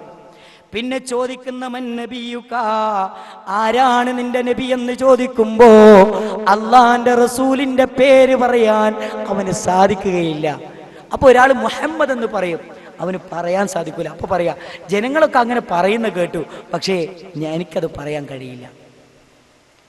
ആലോചിച്ചു. ഇനി എന്താ സഹോദരങ്ങളെ, ഇനി ആ മനുഷ്യന്റെ അവസ്ഥ എന്നറിയോ? ആകാശത്തു നിന്നൊരു വിളിയാളം വരിക. എന്താ പറയുന്നത് അറിയോ? ഈ മനുഷ്യൻ പറഞ്ഞൊക്കെ കളവാണ്, ഈ മനുഷ്യൻ പറഞ്ഞതൊക്കെ കളവാണ്. അവിടെ വെച്ച് ആകാശത്തുനിന്ന് വിളിച്ചു പറയുന്ന ഒരാൾ വിളിച്ചു പറയാ. എന്നിട്ട് പറയാ, ഈ മനുഷ്യന് ഖബറിലേക്കുള്ള വിരിപ്പ് വിരിക്കൂ, നരകത്തിൽ നിന്നുള്ള വിരിപ്പുകൾ ഇവന്റെ ഖബറിൽ വിരിക്കൂ എന്ന് പറയും. അവന് നരകത്തിലേക്കുള്ള വാതിലുകൾ തുറന്നു വെക്കൂ എന്ന് പറയും. അവിടെ ആ ഖബറിലേക്ക് നരകത്തിന്റെ ചൂടും അതേപോലെ തന്നെ നരകത്തിന്റെ തീക്കാറ്റും അവന്റെ കബറിലേക്ക് ഇങ്ങനെ വന്നുകൊണ്ടിരിക്കുന്നു എന്നാണ് മഹാനായ നബി കരീം സല്ലല്ലാഹു അലൈഹി വസല്ലം. എന്നിട്ട് എത്രത്തോളം എന്നറിയോ, വയലീഖു, അവന്റെ കബർ ഇടുങ്ങിയിട്ട് അവന്റെ എല്ലുകൾ പൊട്ടിപ്പോകുമെന്നാണ് നബി കരീം സല്ലല്ലാഹു അലൈഹി വസല്ലം. സഹോദരങ്ങളെ ശ്രദ്ധിക്കുക, അവിശ്വാസിയായ മനുഷ്യർ ഖബറിൽ വെച്ച് ചോദ്യം ചെയ്യപ്പെടുമ്പോൾ ചോദ്യങ്ങൾക്ക് ഉത്തരം പറയാൻ സാധിക്കാതെ പ്രയാസപ്പെട്ടുകൊണ്ടിരിക്കുന്ന സാഹചര്യം, ആകാശത്ത് നിന്ന് വിളിയാളം വരുന്നു, അവൻ പറഞ്ഞതൊക്കെ കളവാണ്. അങ്ങനെ നരകത്തിൽ നിന്നുള്ള വിരിപ്പും നരകത്തിലേക്കുള്ള വാതിലും അവന്റെ മുന്നിൽ തുറന്നു വെക്കാൻ വിളിച്ചു പറയപ്പെടും. അവന്റെ കബറ് ഇടുക്കി യഥാർത്ഥത്തിൽ അവന്റെ എല്ലുകളെ പൊട്ടിക്കാൻ വരെ അവിടെ കൽപ്പിക്കപ്പെടുമെന്നാണ്. അവന്റെ കബറുകൾ ഇടുങ്ങി അവന്റെ വാരിയലുകൾ വരെ തകർന്നു പോകുമെന്നാണ് മഹാനായ നബി കരീം സല്ലല്ലാഹു അലൈഹി വസല്ലം നമ്മളെ പഠിപ്പിക്കുന്നത്. ആ സമയത്താണ് ഒരു വൃത്തികെട്ടൊരു മനുഷ്യൻ, വിരൂപിയായ ഒരു മനുഷ്യൻ ആ മനുഷ്യന്റെ കബറിലേക്ക് വരും. അവിശ്വാസിയായ മനുഷ്യന്റെ കബറിലേക്ക് വിരൂപിയായ ഒരു മനുഷ്യൻ വരും. അവന്റെ വസ്ത്രവും അവന്റെ നോട്ടവും സംസാരവും എല്ലാം വികൃതമാണ്. ഈ മനുഷ്യൻ വന്നുകൊണ്ട് കബറിൽ കിടക്കുന്ന മനുഷ്യനോട് പറയും, അബിശ്ശിർ ബില്ലദീ യസൂഅക, നിനക്ക് വിഷമമുണ്ടാക്കുന്ന ഒരു കാര്യം അറിയിക്കാനാണ് ഞാൻ നിന്റെ അടുക്കലേക്ക് വന്നത് എന്ന് പറയും. എന്നിട്ട് അവനോട് പറയും, ഹാദാ യൗമുക്കല്ലദീ കുൻത തുഅദ്, നിന്നോട് പടച്ചവൻ വാഗ്ദാനം ചെയ്ത ദിവസം ഇതാണ്, നിന്നോട് പടച്ച തമ്പുരാൻ വാഗ്ദാനം ചെയ്ത ദിവസം ഇതാണ്. നിനക്ക് സന്തോഷമല്ല, നിനക്ക് ദുഃഖവും നിനക്ക് അസ്വസ്ഥതയും നിനക്ക് സമാധാനക്കേടും നിനക്ക് പ്രയാസങ്ങളും അറിയിക്കാനാണ് ഞാൻ വന്നത് എന്ന് ഇയാൾ പറയും. ഇതങ്ങ് കേൾക്കുമ്പോ കബറിൽ കിടക്കുന്ന മനുഷ്യൻ ചോദിക്കും, മൻ അൻത, നീ ആരാണ്? ശരിക്കും ശ്രദ്ധിക്കണേ, കബറിൽ കിടക്കുന്ന ആൾ ചോദിക്കും, മൻ അൻത, നീ ആരാണ്? അവിടെ വെച്ച് പറയും,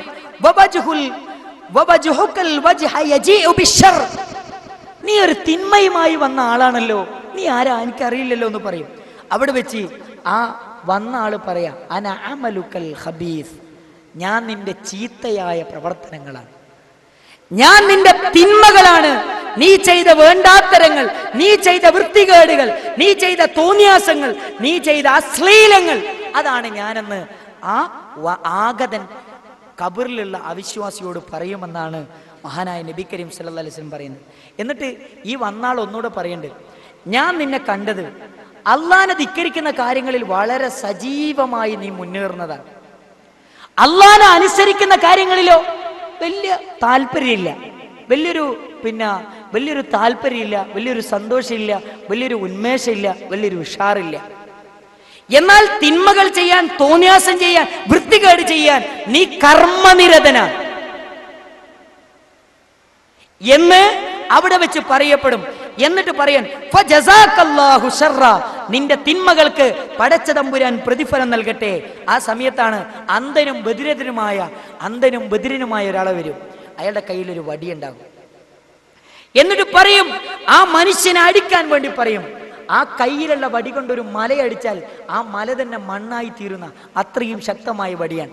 ആ വടി കൊണ്ട് ഈ മനുഷ്യനെ അടിക്കുന്ന സമയത്ത് വേദന കൊണ്ട് പൊളഞ്ഞ് ഇവൻ അട്ടഹസിക്കുമ്പോൾ മനുഷ്യരും ജിന്നുകളും ഒഴികെ മുഴുവൻ ജീവജാലങ്ങളും ഇവന്റെ അട്ടഹാസം കേട്ടുകൊണ്ടിരിക്കുന്നു എന്ന് നബിയുനാ മുഹമ്മദ് മുസ്തഫ സല്ലല്ലാഹു അലൈഹി വസല്ലം നമ്മളെ പഠിപ്പിക്കുന്നു.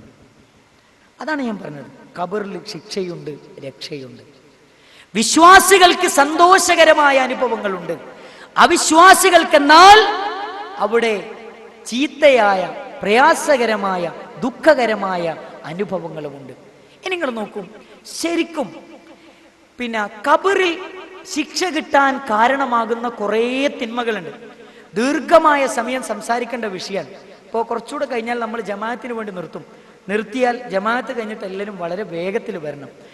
ഒരു കാര്യം ഞാൻ പറയട്ടെ, ശരിക്കും ഖബറിൽ ശിക്ഷ കിട്ടാൻ കാരണമായി തീരുന്ന കുറേ തിന്മകളുണ്ട്. അതിൽ ഏറ്റവും പ്രധാനമായി നമ്മൾ മനസ്സിലാക്കണം എന്നറിയോ, ശരിക്കും നമ്മുടെ വിശ്വാസത്തിന്റെ മേഖലകൾ നമ്മൾ വിമലീകരിക്കുക, ശുദ്ധീകരിക്കുക എന്നതാണ്. തൗഹീദിന്റെ മേഖലകളിൽ ന്യൂനതകൾ കടന്നു വരാതെ കാത്തു സൂക്ഷിക്കുക എന്നതാണ്. ലാ ഇലാഹ ഇല്ലല്ലാഹയുടെ മേഖലകളിൽ പുഴിക്കുത്ത് കടന്നു വരാതെ ആ മേഖലകളെ നമ്മൾ സൂക്ഷിക്കുകയും കാത്തു രക്ഷിക്കുകയും ചെയ്യുക എന്നതാണ് ഈ വിഷയത്തിൽ ഒന്നാമതായിട്ട് നമ്മൾ മനസ്സിലാക്കേണ്ടത്. നിങ്ങൾ നോക്കൂ, ആദ്യം റസൂലുള്ള പറഞ്ഞല്ലോ, ആ കഴുതപ്പുറത്ത് ഇങ്ങനെ പോകുമ്പോ എന്താണ്, അവിടെ ഒരു ഖബറുണ്ട് എന്ന് പറഞ്ഞു. ഖബറിലുള്ള ആളുകൾ ആരാ? ജാഹിലിയത്തിൽ മരണപ്പെട്ട ആളുകളാ, ശിർക്കിൽ മരണപ്പെട്ട ആളുകളാ. ആ ശിർക്കിൽ മരണപ്പെട്ട ആളുകളെ അള്ളാഹു ഖബറിൽ വെച്ച് പരീക്ഷിക്കാൻ, അത് കേട്ടിട്ടാണ് കഴുത ഇങ്ങനെ ഇളകി മറിഞ്ഞത്, ചാടിയത്, തുള്ളിയത്. അള്ളാഹുവിന്റെ റസൂൽ പറയാ. അപ്പൊ വിശ്വാസത്തിന്റെ മേഖലകൾ നമ്മൾ സംരക്ഷിച്ചിട്ടില്ല എങ്കിൽ, കാത്തു സൂക്ഷിച്ചിട്ടില്ല എങ്കിൽ, ബർസഖിയായ ലോകത്ത് നമ്മൾ ശിക്ഷ അനുഭവിക്കേണ്ടി വരും, പ്രയാസങ്ങൾ അനുഭവിക്കേണ്ടി വരും, ദുരന്തങ്ങൾ അനുഭവിക്കേണ്ടി വരും, ദുഃഖങ്ങൾ അനുഭവിക്കേണ്ടി വരും. അള്ളാഹു നമ്മളെ കാത്തുരക്ഷിക്കുമാറാകട്ടെ. ജമാഅത്ത് നിസ്കാരം കഴിഞ്ഞ് വളരെ വേഗതയിൽ എല്ലാവരും പെട്ടെന്ന് തന്നെ വരിക. അസ്സലാമു അലൈക്കും വറഹ്മത്തുള്ളാഹി വബറകാതുഹു. അൽഹംദുലില്ലാ അസ്സലാത്തു വസ്സലാമു അലാ റസൂലിഹിൽ അമീൻ വഅലാ ആലിഹി വസ്വഹ്ബിഹി അജ്മഈൻ. അമ്മാ ബഅദ്. പ്രിയമുള്ള സഹോദരന്മാരെ, സഹപ്രവർത്തകരെ, പറഞ്ഞു വന്നത് ഖബറിലെ ശിക്ഷക്ക് കാരണമായി തീരുന്ന പാപങ്ങളെ കുറിച്ചാണ്. ഒന്ന്, ഖബറിൽ ശിക്ഷയിൽ നിന്ന് രക്ഷപ്പെടണമെങ്കിൽ നമ്മുടെ വിശ്വാസത്തിൻ്റെ മേഖലകൾ നമ്മൾ ശുദ്ധീകരിക്കേണ്ടതുണ്ട്, വിമലീകരിക്കേണ്ടതുണ്ട്. രണ്ട്,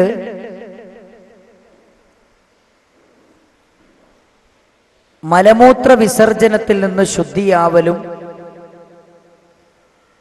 ആ സമയത്ത് മറസീകരിക്കലും ഖബറിൽ ശിക്ഷയിൽ നിന്ന് രക്ഷപ്പെടാനുള്ള ഒരു മാർഗമാണ്. ഒരിക്കൽ നബി സല്ലല്ലാഹു അലൈഹി വസല്ലം മറൻ നബി സല്ലല്ലാഹു അലൈഹി വസല്ലം ബിഖബറൈൻ,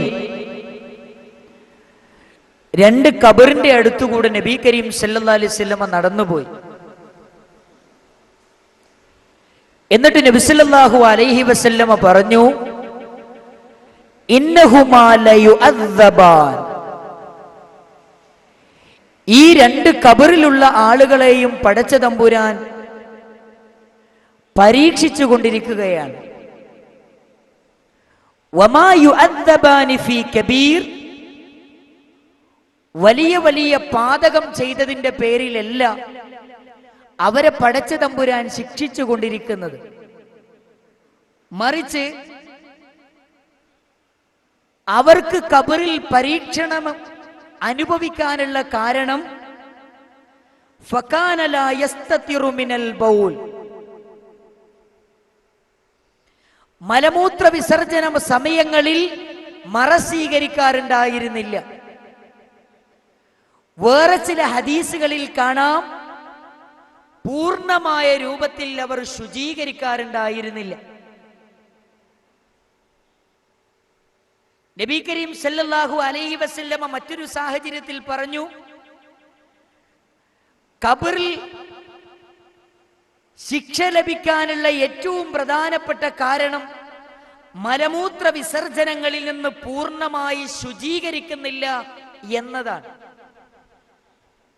അധിക ജനങ്ങളെയും ഈ പരീക്ഷണം ബാധിക്കാനുള്ള കാരണമായി നബി കരീം സല്ലല്ലാഹു അലൈഹി വസല്ലമ പഠിപ്പിച്ചത് മലമൂത്ര വിസർജന രംഗത്ത് ശ്രദ്ധിക്കാത്തതാണ്. നമ്മൾ ശ്രദ്ധിക്കണം. നമ്മുടെ മക്കൾക്ക് ഈ വിഷയത്തിൽ പൂർണ്ണമായ ബോധം നൽകാൻ നമുക്ക് എല്ലാവർക്കും സാധിക്കേണ്ടതുണ്ട്.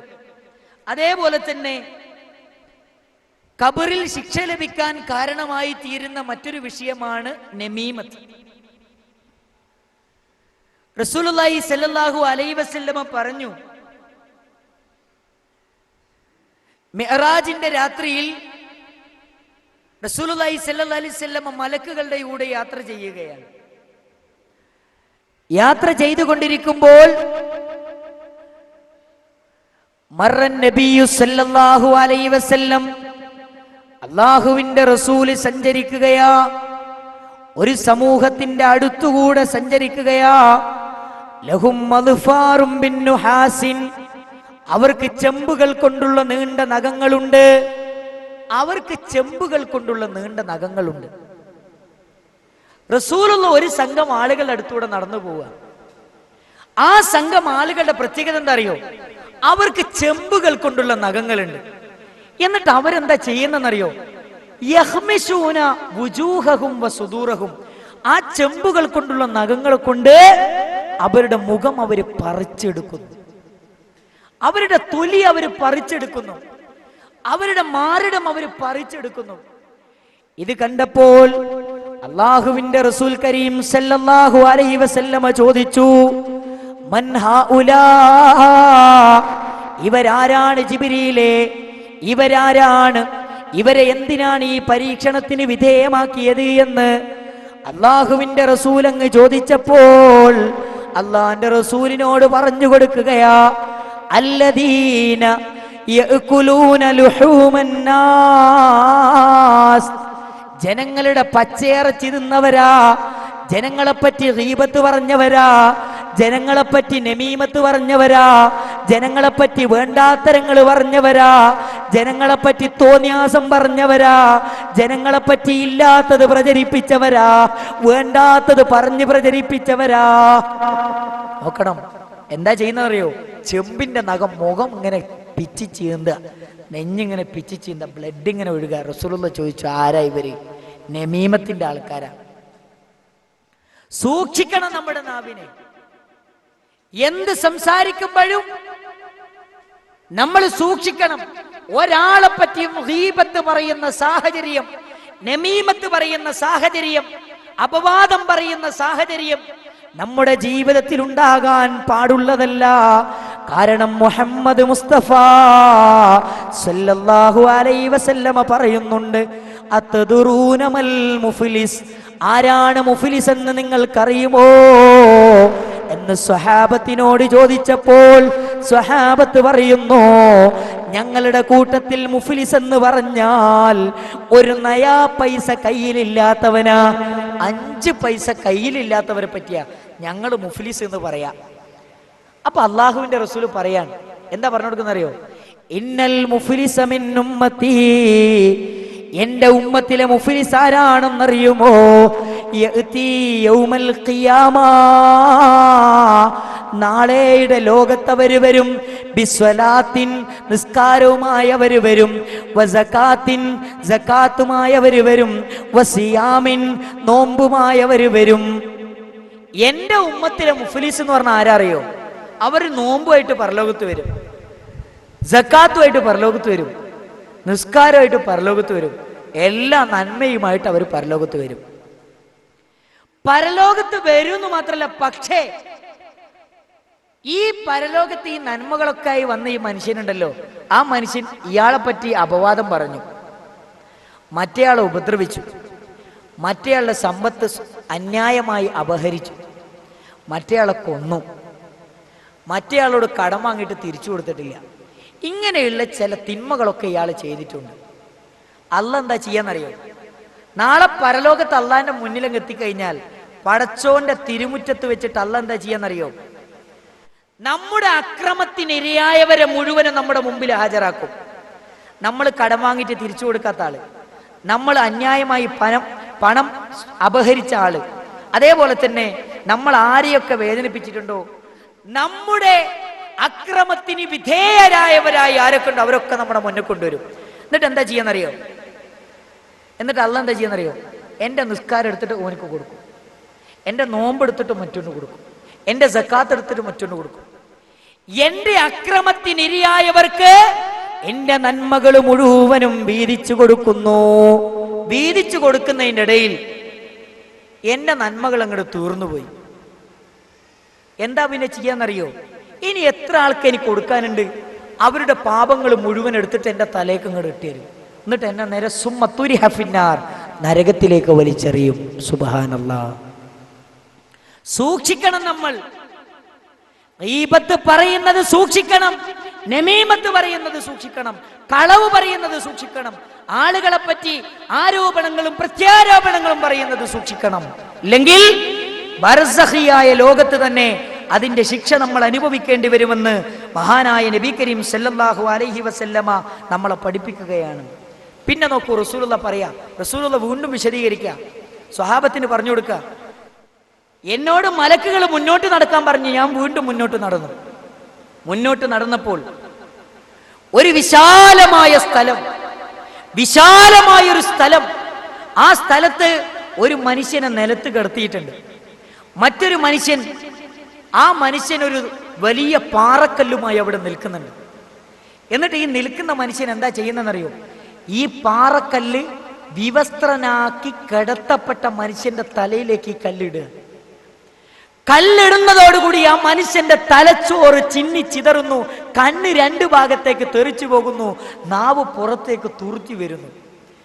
ഇത് കണ്ട റസൂൽ കരീം സല്ലല്ലാഹു അലൈഹി വസല്ലം ചോദിച്ചു പോയി, മൻ ഹൗലാ, ഇവരാരാണ് റസൂലേ എന്ന് ചോദിച്ചു. ഉടനെ തന്നെ നബി സല്ലല്ലാഹു അലൈഹി വസല്ലമ പറയുന്നു, യനാമു അനിസ്വലാത്തിൽ മക്തൂബാ, ഫർദ് നിസ്കാരത്തിന്റെ സമയത്ത് കിടന്നുറങ്ങുന്നവരാ. സുബഹിയുടെ സമയത്ത് പള്ളിയിൽ പോകാതെ കിടന്നുറങ്ങുന്നവരാ. ജമാഅത്തിന്റെ സമയത്ത് പള്ളിയിൽ പോകാതെ കിടന്നുറങ്ങുന്നവരാ. നിസ്കാരത്തിന്റെ സമയത്ത് കിടന്നുറങ്ങുന്നവരാ. അള്ളാന്റെ റസൂൽ പറയാ, നിസ്കാരത്തിന്റെ സമയത്ത് കിടന്നുറങ്ങുന്നവർ. സത്യം, ആത്മാർത്ഥതമായി ഞാൻ നിങ്ങളോട് ചോദിക്കണം, വളരെ സ്നേഹത്തിന്റെ ഭാഷയിൽ, നമ്മുടെ കൂട്ടത്തിൽ എത്ര പേർ സുബഹി ജമാഅത്തിന് പള്ളിയിൽ പോകാറുണ്ട്? നമ്മുടെ കൂട്ടത്തിൽ എത്ര പേർ സുബഹിക്ക് ജമാഅത്തിന് പള്ളിയിൽ പോകരുണ്ട്? നെഞ്ചിലേക്ക് കൈ ചേർത്ത് വെച്ചുകൊണ്ടെന്ന് ആലോചിക്കൂ പ്രിയപ്പെട്ട സഹോദരങ്ങളെ. എത്ര വാലുകൾ നമ്മൾ കേട്ടു, എത്ര പ്രസംഗങ്ങൾക്ക് നമ്മൾ സാക്ഷ്യം വഹിച്ചു, എത്ര ഉത്ബോധനങ്ങൾക്ക് നമ്മൾ സാക്ഷ്യം വഹിച്ചു. എന്നിട്ടും ഒന്ന് പള്ളിയിൽ ചെന്ന് ജമാഅത്തായിട്ട് നിസ്കരിക്കണമെന്നറിയാതെ, പള്ളിയിലേക്ക് ജമാഅത്തിന് പോകാതെ മാറി നിൽക്കുന്നവരെ നാളെ ബർസഖിയായ ലോകത്ത് നമ്മൾ ശിക്ഷ അനുഭവിക്കേണ്ടി വരും. മാത്രല്ല കേട്ടോ, നിസ്കരിക്കാത്തവൻ മനസ്സിലാക്കേണ്ട ഒരു കാര്യം എന്നറിയോ? അവൻ മരിക്കുമ്പം തന്നെ അവന് ഖേദം പ്രകടിപ്പിക്കുന്നതാണ്. മരിക്കുമ്പം തന്നെ അവൻ ഖേദം പ്രകടിപ്പിക്കുന്ന നിസ്കരിക്കാത്തവന്റെ അവസ്ഥ. ഖുർആൻ പറയാ, മനുഷ്യന്റെ ആത്മാവിനെ വന്നിങ്ങോട്ട് പിടിക്കുക മലക്ക്. അപ്പൊ നമ്മുടെ ആത്മാവ് എന്ത് ചെയ്യുന്നറിയോ? ഉള്ളിലേക്ക് വലിഞ്ഞു പോകും. പുറത്തും മുഖത്തും അടിച്ചിട്ട് ആത്മാവിനെ പിടിച്ച് വലിക്കുകയാണ് മലക്ക്. ആ സമയത്ത് പിടിച്ച് വലിക്കുമ്പോൾ വേദന സഹിക്ക വയ്യാതെ നമ്മുടെ കാലിട്ട് ഇങ്ങനെ അടിക്കും. ഇരു കാലുകളും ഇങ്ങനെ കൂട്ടിപ്പഴക്കുന്ന ദിവസമുണ്ട്. അങ്ങനെ ഒരു സമയം വരാനുണ്ട്. ആ സമയത്ത് നമ്മൾ പറയുന്നു, വലന്ന അന്നഹുൽ ഫിറാഖ്, വലന്ന അന്നഹുൽ ഫിറാഖ്, ഇനി എനിക്ക് മടക്കമില്ല, ഇനി എനിക്ക് മടക്കമില്ല, ഇതെന്റെ അവസാനത്തെ യാത്രയാ. എൻ്റെ ഉമ്മയുമായുള്ള വിട പറയൽ, എൻ്റെ മാതാപിതാക്കളുമായുള്ള വിട പറയൽ, എൻ്റെ മക്കളുമായുള്ള വിട പറയൽ, ഇനിയൊരു തിരിച്ചുപോക്കില്ല എന്നൊരു മനുഷ്യനങ്ങ് മനസ്സിലാകുമ്പോ അവനതാ അവിടെ വെച്ച് പറയുന്നു, സുബ്ഹാനല്ലാഹ് ഫലാ സ്വദ്ദക വലാ സ്വല്ലാ, ഞാൻ നിസ്കരിച്ചില്ലല്ലോ, ഞാൻ നോമ്പെടുത്തില്ലല്ലോ, ഞാൻ അല്ലാഹ് പറഞ്ഞ കാര്യങ്ങൾ സത്യപ്പെടുത്തിയില്ലല്ലോ എന്ന് പറഞ്ഞ് വിഷമിക്കുന്ന രംഗമാ മരണത്തിന്റെ രംഗം. ആത്മാവിനെ പിടിക്കുമ്പോൾ നമ്മൾ പറയാ പടച്ചവനോട്, ഒരു കുറച്ചേരം നീട്ടിത്തരുമോ? ഇല്ല എന്നുള്ള പറയും. അവസാനം നമുക്ക് ഉറപ്പായി മരിക്കുക തന്നെ ചെയ്യും. അപ്പൊ നമ്മൾ അള്ളാഹിനോട് പറയാം, പടച്ചവനെ മരിക്കുമെങ്കിൽ എനിക്ക് എവിടെ എൻ്റെ നിസ്കാരം? നിസ്കരിച്ചില്ലല്ലോ പടച്ചവനെ, നിസ്കരിക്കാൻ എനിക്ക് കഴിഞ്ഞിട്ടില്ലല്ലോ പടച്ചവനെ. സങ്കടപ്പെട്ട് പറയും പ്രിയപ്പെട്ടവരെ, ഒഴിവാക്കരുത് കേട്ടോ നിസ്കാരം. ജീവിതത്തിൽ ഒരിക്കലും നമ്മൾ ഒഴിവാക്കുക. കാരണം എന്താ പറയുക, ബർസഖിയായ ലോകത്ത് പോലും അതിൻ്റെ ശിക്ഷ നമ്മൾ അനുഭവിക്കേണ്ടി വരുമെന്ന് നബിയുന മുഹമ്മദ് മുസ്തഫ സല്ലല്ലാഹു അലൈഹി വസല്ലമ കൃത്യമായി നമ്മളെ പഠിപ്പിക്കാൻ. ഇനി ഒരു ഹദീസും കൂടെ ഇതിൻ്റെ കൂടെ നിങ്ങൾ മനസ്സിലാക്കണം. ഈ ഒരു വിഷയം പഠിക്കുമ്പോൾ ഈ ഒരു ഹദീസും കൂടെ നിങ്ങൾ മനസ്സിലാക്കണം. റസൂലുള്ളാഹി പറയാൻ, ഒരാൾക്ക് നാളെ പരലോകത്ത് പടച്ചവനെ മുസ്ലിമായ നിലയിൽ കണ്ടുമുട്ടാൻ സാധിക്കണമെങ്കിൽ, ഒരു മനുഷ്യന് നാളെ പടച്ച തമ്പുരാനെ മുസ്ലിമായ നിലയിൽ കണ്ടുമുട്ടാൻ സാധിക്കണമെങ്കിൽ അവനവന്റെ നിസ്കാരം 5 നേരത്തെ നിസ്കാരം അവൻ സൂക്ഷിച്ചു കൊള്ളട്ടെ. എങ്ങനെയാണെന്നറിയോ? റസൂലുള്ളാഹി അടുത്ത വാചകം എന്താ പറയുന്നറിയോ? ഹൈസു യുനാദാ ബിഹിന്ന. നിസ്കാരത്തിന് എവിടുന്നാണോ വിളിക്കുന്നത് അവിടെ ചെന്നുകൊണ്ട് അവന്റെ നിസ്കാരത്തെ അവൻ സൂക്ഷിച്ചു കൊള്ളട്ടെ. പക്ഷെ നമ്മുടെ നാട്ടിലൊക്കെ മഗ്രിബ് നിസ്കാരം മാത്രമേ പള്ളിയിൽ നിന്ന് വിളിക്കുള്ളൂ. ബാക്കിയുള്ളൊക്കെ നമ്മുടെ വീട്ടിൽ നിന്നാണ് നിസ്കാരത്തിന് വിളിക്കുക. കാരണം എന്താ? മഗ്രിബിന് മാത്രമേ നമ്മൾ പള്ളിയിലുള്ളൂ, ബാക്കിയുള്ള സമയത്തൊക്കെ നമ്മൾ വീട്ടിലാണ് നിസ്കരിക്കുന്നത്. അള്ളാന്റെ റസൂല് പറയാ, നാളെ മുസ്ലിമായി ലോകത്തിന്റെ തമ്പുരാനെ നിങ്ങൾക്ക് കണ്ടുമുട്ടാൻ ആഗ്രഹമുണ്ടെങ്കിൽ നിങ്ങൾ 5 നേരത്തെ നമസ്കാരവും എവിടുന്നാണോ നമസ്കാരത്തിന് വിളിക്കപ്പെടുന്നത് അവിടെ ചെന്നുകൊണ്ട് നിസ്കരിച്ച് നിസ്കാരത്തെ സൂക്ഷിച്ചു കൊള്ളട്ടെ. അവന് മുസ്ലിമായി നാളെ പടച്ചവനെ കണ്ടുമുട്ടാം. ഇല്ലേ? കണ്ടുമുട്ടാൻ പറ്റൂല. എന്നിട്ട് ഈ ഹദീസിന്റെ അവസാനം റസൂലുള്ളാഹി പറയാ, ഒരാള് ജമാഅത്തിന് പങ്കെടുക്കാതെ, റസൂലുള്ളാഹി സ്വല്ലല്ലാഹു അലൈഹി വസല്ലം പറയാ, ഒരാള് ജമാഅത്തിന് പങ്കെടുക്കാതെ മാറി നിന്നാൽ അള്ളാഹുവിന്റെ റസൂല് പറയുന്നു, ലൗ തറക്തുക്കും സുന്നത നബിയിക്കും, അള്ളാന്റെ പള്ളിയിൽ ചെന്ന് ജമാഅത്ത് നിസ്കരിക്കുക എന്ന റസൂലിന്റെ സുന്നത്ത് ആരെങ്കിലും ഒഴിവാക്കി കഴിഞ്ഞാൽ, ഉപേക്ഷ വരുത്തിയാൽ, അള്ളാന്റെ റസൂല് പറയുന്നു, ലളലൽത്തും നിങ്ങൾ പിഴച്ചു പോവുക തന്നെ ചെയ്യും. പിഴച്ചു പോകും. റസൂലുള്ളാഹി പറയാ, ജമാഅത്ത് നിങ്ങൾ പള്ളിയിൽ പോയിട്ടില്ലേ, പിഴച്ചു പോകും. നമ്മുടെ നാട്ടിൽ കള്ളു കുടിച്ച് നടക്കുന്ന, തോന്നിയാസങ്ങൾ ചെയ്ത് നടക്കുന്ന ആളുകളൊക്കെ നിങ്ങൾ പരിശോധിച്ചു, ഒരു നേരം ജമാഅത്തിന് പള്ളിയിൽ അവർ കയറൂല. എങ്ങനെയാ നമ്മുടെ മക്കളൊക്കെ പഴക്കാതിരിക്കുക? അള്ളാഹു കാത്തു രക്ഷിക്കുമാറാകട്ടെ. ജമാഅത്തിന്റെ വിഷയം നമ്മൾ ശ്രദ്ധിക്കണം. എൻ്റെ സഹോദരിമാരോട് ഞാനൊരു കാര്യം പറയട്ടെ. റസൂലുള്ളാഹി സ്വല്ലല്ലാഹു അലൈഹി വസല്ലം ഒരു വിഭാഗം സ്ത്രീകളെ കുറിച്ച് പ്രാർത്ഥിച്ചു. ഏത് വിഭാഗം സ്ത്രീകളാണെന്നറിയോ? റസൂലുള്ളാഹി പറയാ, റഹിമല്ലാഹു ഇംറഅതൻ, ഒരു പെണ്ണിനെ അള്ളാഹു അനുഗ്രഹിക്കട്ടെ. എന്താണ് ആ പെണ്ണിന്റെ പ്രത്യേകത എന്നറിയോ? ഖാമത്ത് മിനൽ ലൈൽ ഫസല്ലത്ത്, അവൾ രാത്രി എഴുന്നേറ്റ് നിസ്കരിക്കും, തഹജ്ജുദ് നിസ്കരിക്കും. എന്നിട്ട് എന്താ ചെയ്യാന്നറിയോ? തഹജ്ജുദ് നിസ്കരിച്ചു കഴിഞ്ഞാൽ നേരെ ഭർത്താവിന്റെ അടുക്കലേക്ക് ചെന്നിട്ട് ഭർത്താവിനെ എഴുന്നേൽപ്പിക്കും. ഭർത്താവ് എഴുന്നേൽക്കുന്നില്ല നിസ്കരിക്കാൻ. എന്നിട്ട് ടോയ്ലറ്റിൽ കയറി ഒരു കപ്പിൽ വെള്ളം എടുത്തു കൊണ്ടുവന്ന് ഭർത്താവിന്റെ മുഖത്ത് വെള്ളം തളിച്ചിട്ട് ഭർത്താവിനെ എഴുന്നേൽപ്പിച്ച് നിസ്കരിപ്പിക്കുക. ആര്? ഭാര്യ. അങ്ങനത്തെ ഒരു പെണ്ണിനെ അള്ളാഹു അനുഗ്രഹിക്കട്ടെ. വെള്ളം തളിച്ചത് ഓർമ്മ ഉണ്ടാകും, പിന്നെ തളിക്കാനുള്ള ഓർമ്മ ഉണ്ടാവും. നമ്മളെ ഭാര്യക്ക് കൊടുക്കൂല അടി, അപ്പൊ കൊടുക്കൂലേ? പക്ഷെ ഞാൻ എന്താ എൻ്റെ സഹോദരിമാരോട് പറയാന്നറിയോ? നിങ്ങൾ തഹജ്ജുദിനൊന്നും വിളിച്ചില്ലെങ്കിലും വേണ്ടിയില്ല, സുബഹി ജമാഅത്തിന് ബാങ്ക് കൊടുക്കുമ്പോ കാക്കാനൊന്ന് വിളിക്ക, കാക്ക ഒന്ന് എണീക്ക്, സുബഹിക്ക് ജമാഅത്തിന് പള്ളിയിൽ പോണ്ടേ. സുബഹി ജമാഅത്തിന് പങ്കെടുക്കാത്തവരെ പറ്റിയൊക്കെ അള്ളാന്റെ റസൂല് മുനാഫിക്കിന്റെ അടയാളമുള്ളവരാണോ എന്ന് സംശയിക്കുന്ന രൂപത്തിലാണ് റസൂലുള്ളാഹി സംസാരിച്ചത്. അതുകൊണ്ട് കാക്ക പള്ളിയിൽ പോണമെന്ന് പറയാൻ എൻ്റെ പ്രിയപ്പെട്ട സഹോദരിമാരെ നിങ്ങൾക്ക് സാധിക്കണം. നിങ്ങളുടെ ആൺകുട്ടികളെ പള്ളിയിലേക്ക് ജമാഅത്തിന് പറഞ്ഞേക്കാൻ നിങ്ങൾക്ക് സാധിക്കണം. അതുകൊണ്ട് നിസ്കാരത്തിന്റെ വിഷയം നമ്മൾ ശ്രദ്ധിച്ചില്ലെങ്കിൽ ബർസഖിയായ ലോകത്ത് പോലും നാളെ നമ്മൾ ശിക്ഷയും പരീക്ഷണങ്ങളും ഏറ്റുവാങ്ങേണ്ടി വരും. അതേപോലെ തന്നെ മറ്റൊരു വിഷയമാണ് റസൂൽ കരീം സല്ലല്ലാഹു അലൈഹി വസല്ലം പറഞ്ഞത്. ഒരാളെ അള്ളാഹു ഖുർആൻ പഠിപ്പിച്ചു.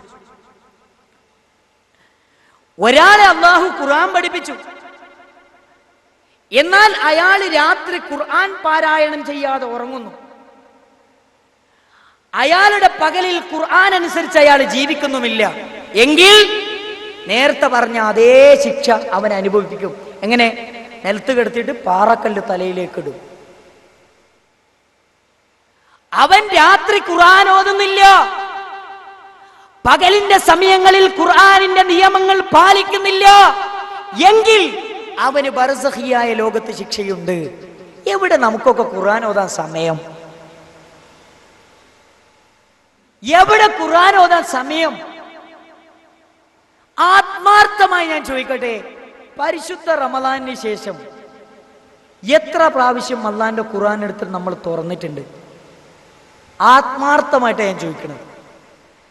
പരിശുദ്ധ റമദാൻ കഴിഞ്ഞതിന് ശേഷം നമ്മുടെ കൂട്ടത്തിൽ എത്ര പേർ വിശുദ്ധ ഖുർആനുമായി നിരന്തരമായി ബന്ധപ്പെടാറുണ്ട്?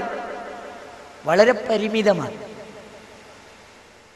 വൈകുന്നേരം സമയമാകുമ്പോഴേക്ക് നമ്മുടെ വീട്ടിൻ്റെ ഉള്ളിൽ ടി.വി. ഉണ്ട്. സിനിമയും സീരിയലുകളും സംഗീതവും സ്റ്റാർ സിംഗറുമായി ജീവിതം കഴിച്ചു കൂട്ടുക എന്നതിലുപരി വിശുദ്ധ ഖുർആനിന്റെ ഒരു ആയത്തെങ്കിലും ഒരു പേജെങ്കിലും ഓതാൻ നമ്മൾ സന്നദ്ധരാകുന്നില്ല. അതാണ് വിശുദ്ധ ഖുർആനിൽ അല്ലാഹ് പറഞ്ഞത്. എന്താ പറഞ്ഞെന്നറിയോ? പഠിച്ചു വെക്കേണ്ട ഒരു ആയത്താ. വീട്ടിൽ പോയിട്ട് നോക്കുക. സൂറത്തു സുഹുറുഫ് 39-ാമത്തെ വചനം. സൂറത്തു സുഹുറുഫിലൂടെ അല്ലാഹ് പറയാ, അല്ലാഹുവിന്റെ ഖുർആനിനെ അവഗണിച്ചുകൊണ്ട് ആരെങ്കിലും ജീവിച്ചാൽ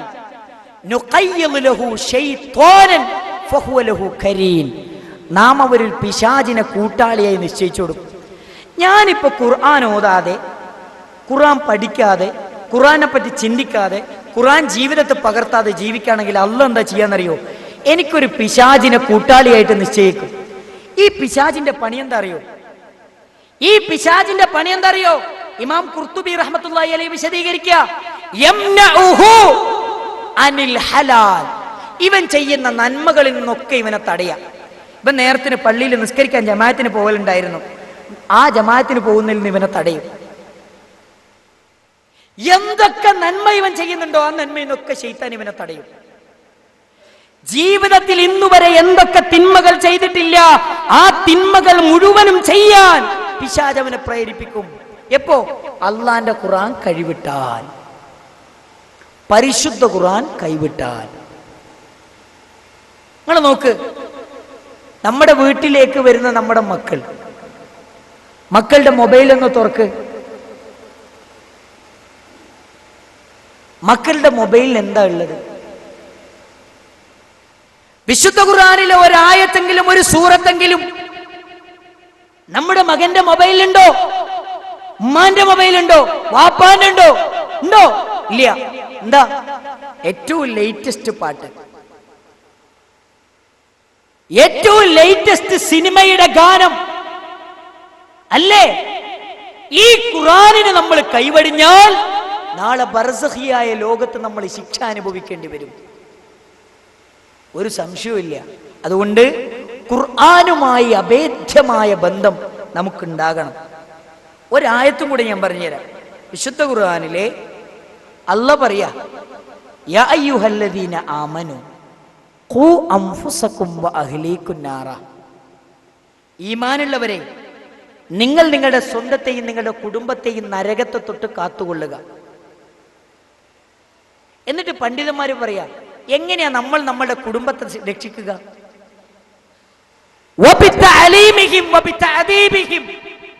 അവർക്ക് അല്ലാഹുവിന്റെ ഖുർആൻ പഠിപ്പിച്ചു കൊടുത്തുകൊണ്ട്. നമുക്ക് ഖുർആൻ പഠിക്കാനുള്ള അവസരമുണ്ടോ? ഖുർആൻ പഠിക്കാനുള്ള സംവിധാനങ്ങളുണ്ടോ? സംവിധാനങ്ങൾ ഉണ്ടെങ്കിൽ തന്നെ നമ്മളൊക്കെ അതിലെ മെമ്പർമാരാണോ? ഒരിക്കൽ റസൂൽ കരീം സല്ലല്ലാഹു അലൈഹി വസല്ലം പറഞ്ഞു, ഇദാ മറർതും ബിറിയാദിൽ ജന്ന ഫർതഉ ഫീഹ്. നിങ്ങൾ റിയാദുൽ ജന്നയുടെ അടുത്തുകൂടെ നടന്നു പോവുകയാണെങ്കിൽ ആ റിയാദുൽ ജന്നയിൽ കയറി ആസ്വദിച്ച് അനുഭവിച്ചിട്ടേ ഇറങ്ങിപ്പോവാകൂ. സ്വഹാബികൾ സംശയത്തോടു കൂടി ചോദിച്ചു, വമാ റിയാദുൽ ജന്ന? റസൂലേ, അങ്ങ് പറഞ്ഞ റിയാദുൽ ജന്ന എവിടെ? പാരത്രിക ലോകത്ത് ഉണ്ട് എന്ന് വിശേഷിപ്പിച്ച റിയാദുൽ ജന്ന ഈ ലോകത്തെവിടെ?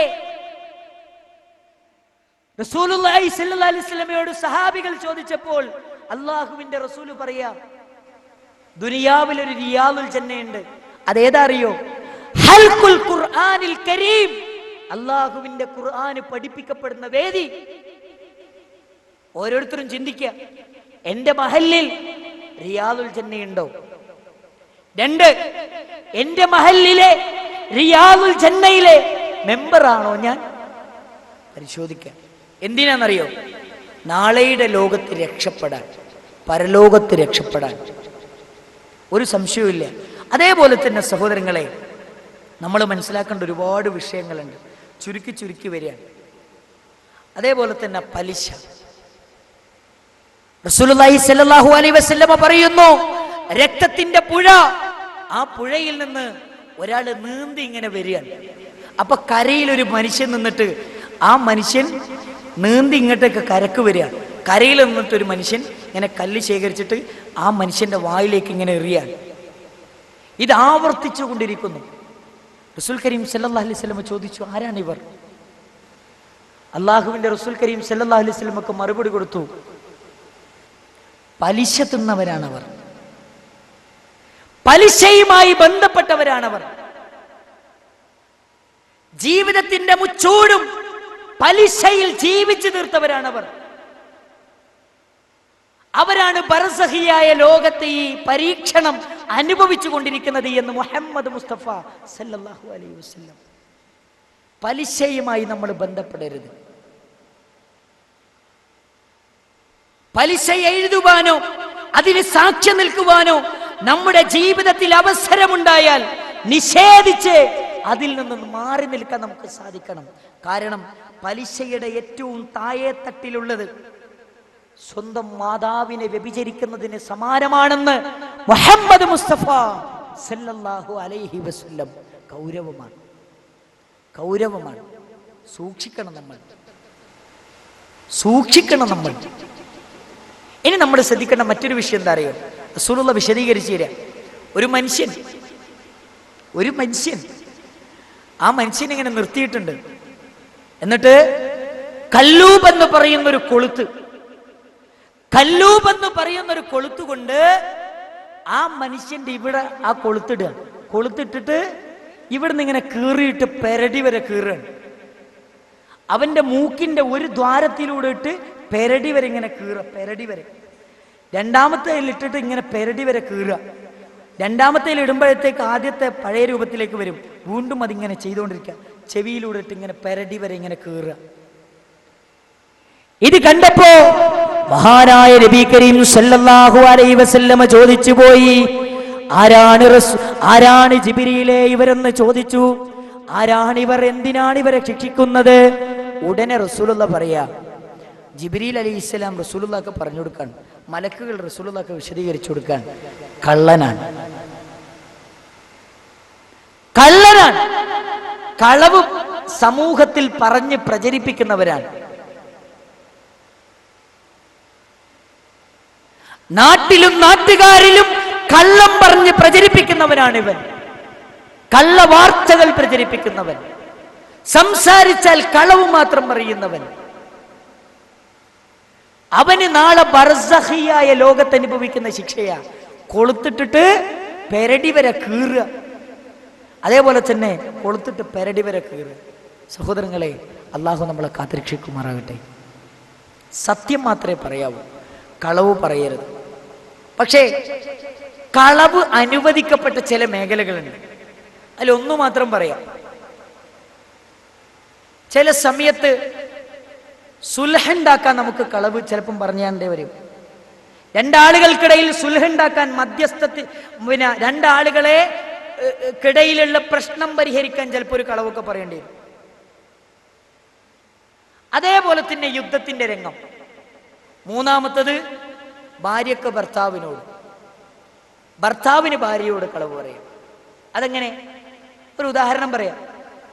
ഭാര്യ ഒരു ദിവസം നല്ല ഭക്ഷണം ഉണ്ടാക്കി. നമ്മൾ കയറി ചെന്നു. ഭാര്യ നമ്മളോട് പറഞ്ഞു, ഇന്ന് നല്ല ഭക്ഷണം ഉണ്ടാക്കിയിട്ടുണ്ട്, നിങ്ങൾ കഴിക്കാൻ വരണം, ഇന്നൊരു പുതിയ ഭക്ഷണമാണ് എന്നൊക്കെ പറഞ്ഞ് നമ്മൾ ചെന്നു. ഭക്ഷണം കഴിക്കുക. ഭക്ഷണം കഴിക്കുമ്പോൾ അതിന് ഉപ്പുമില്ല, എരിവില്ല, പുളിയില്ല, ഒരു രസവും ഇല്ല. നമ്മൾ തിന്നു കഴിഞ്ഞാൽ ചിലപ്പോൾ നമ്മൾ ഭാര്യ ചോദിക്കും, ഇതെങ്ങനെയുണ്ട്? നല്ല ഭക്ഷണമല്ലേ? നമ്മളെന്താ പറയുക? ആൻ്റെ ഒരു ഭക്ഷണം എന്നല്ല പറയണ്ടത്, നല്ല ഭക്ഷണം കേട്ടോ. അനുവദിക്കപ്പെട്ട കളവാ. അല്ലാതെ എന്തിനും ഏതിനും കളവ് പറയുന്ന സാഹചര്യം ജീവിതത്തിൽ ഉണ്ടാകരുത്. ശരിക്കും അറിയോ, നമ്മുടെ മക്കളെ പോലും കളവ് പറഞ്ഞ് പഠിപ്പിക്കുന്ന നമ്മളാ. നമ്മുടെ മക്കളെ പോലും കളവ് പറഞ്ഞ് പഠിപ്പിക്കുന്ന നമ്മളാ. ഞാനൊരു ചെറിയൊരു ഉദാഹരണം പറയാം. ഇപ്പൊ നമ്മുടെ വീട്ടിൽ ഒരു സൽക്കാരമുണ്ടെങ്കിൽ, ഒരു വിരുന്നുണ്ടെങ്കിൽ നമ്മുടെ വീട് എന്ത് ചെയ്യും? നമ്മൾ നന്നായിട്ട് വൃത്തിയാക്കും. നമ്മുടെ വീട് വൃത്തിയാക്കുന്നതിൻ്റെ ഇടയിൽ വാപ്പ ഗൾഫിൽ നിന്ന് കൊണ്ടുവന്നൊരു വലിയ ക്ലോക്ക് ഉണ്ടായിരുന്നു. അതറിയാതെ എന്ത് ചെയ്തു? മാറാല തട്ടുന്നതിൻ്റെ ഇടയിൽ അത് വീണ് പൊട്ടി. അത് വീണ് പൊട്ടി ഉടനെ തന്നെ ചെറിയ കുട്ടി അത് കാണുകയും ചെയ്തു. നമ്മൾ ആ കുട്ടീനെ വിളിച്ചിട്ട് പറയും, മോനെ ഉപ്പച്ചി വന്നാ ഇത് പറയരുത് കേട്ടോ, ഉമ്മ തട്ടിയിട്ട് വീണ് പൊട്ടിയതാന്ന് പറയരുത് കേട്ടോ, വലിയ കാറ്റുണ്ടായിരുന്നു, ആ കാറ്റ് വന്നപ്പോ വീണ് പൊട്ടിയാന്ന് പറഞ്ഞാൽ മതി കേട്ടോ, അല്ലെങ്കിലേ ഇവിടെ ബദറും ഉഹുദും ഹന്തക്കൊക്കെ ഉണ്ടാവും, ഇവിടെ ബദറും ഉഹുദും ഹന്തക്കൊക്കെ ഉണ്ടാവും, അതുകൊണ്ട് എൻ്റെ കുട്ടി ഇത് പറയരുത് കേട്ടോ, എൻ്റെ കുട്ടിക്ക് ഉമ്മച്ചി 10 റുപ്യൻ്റെ ഐസ്ക്രീം വാങ്ങിത്തരാട്ടോ. കുട്ടി പറഞ്ഞു ഞാൻ പറയില്ല ഉമ്മച്ചി, എനിക്ക് ഐസ്ക്രീം മതി, ഞാൻ പറയില്ല എന്ന് പറയും. 2 ദിവസം കഴിഞ്ഞാൽ കുട്ടി വീട്ടിൻ്റെ ഉള്ളിൽ നിന്ന് പൊരിഞ്ഞ ക്രിക്കറ്റ് ഒരൊറ്റ 6 ടിവിന്റെ ചില്ലത. ഇത് കണ്ട ഉമ്മ നോക്കിക്കോ, ഉമ്മ എന്റെ ചൂലും പിടിച്ച് വരുന്നു, അനക്കാൻ തരാ, എന്റെ വാപ്പ വരട്ടെ, എന്റെ വാപ്പ വന്ന എന്നെ 4 അടിയാൻ കൊള്ളിക്കും എന്നൊക്കെ പറഞ്ഞ് പൊരിഞ്ഞ് ചൂടാവല്. ഇവ ഇങ്ങനെ കൈയൊക്കെ ബേക്ക് കെട്ടിട്ട് നിങ്ങൾ പറയൂലേ ക്ലോക്ക്.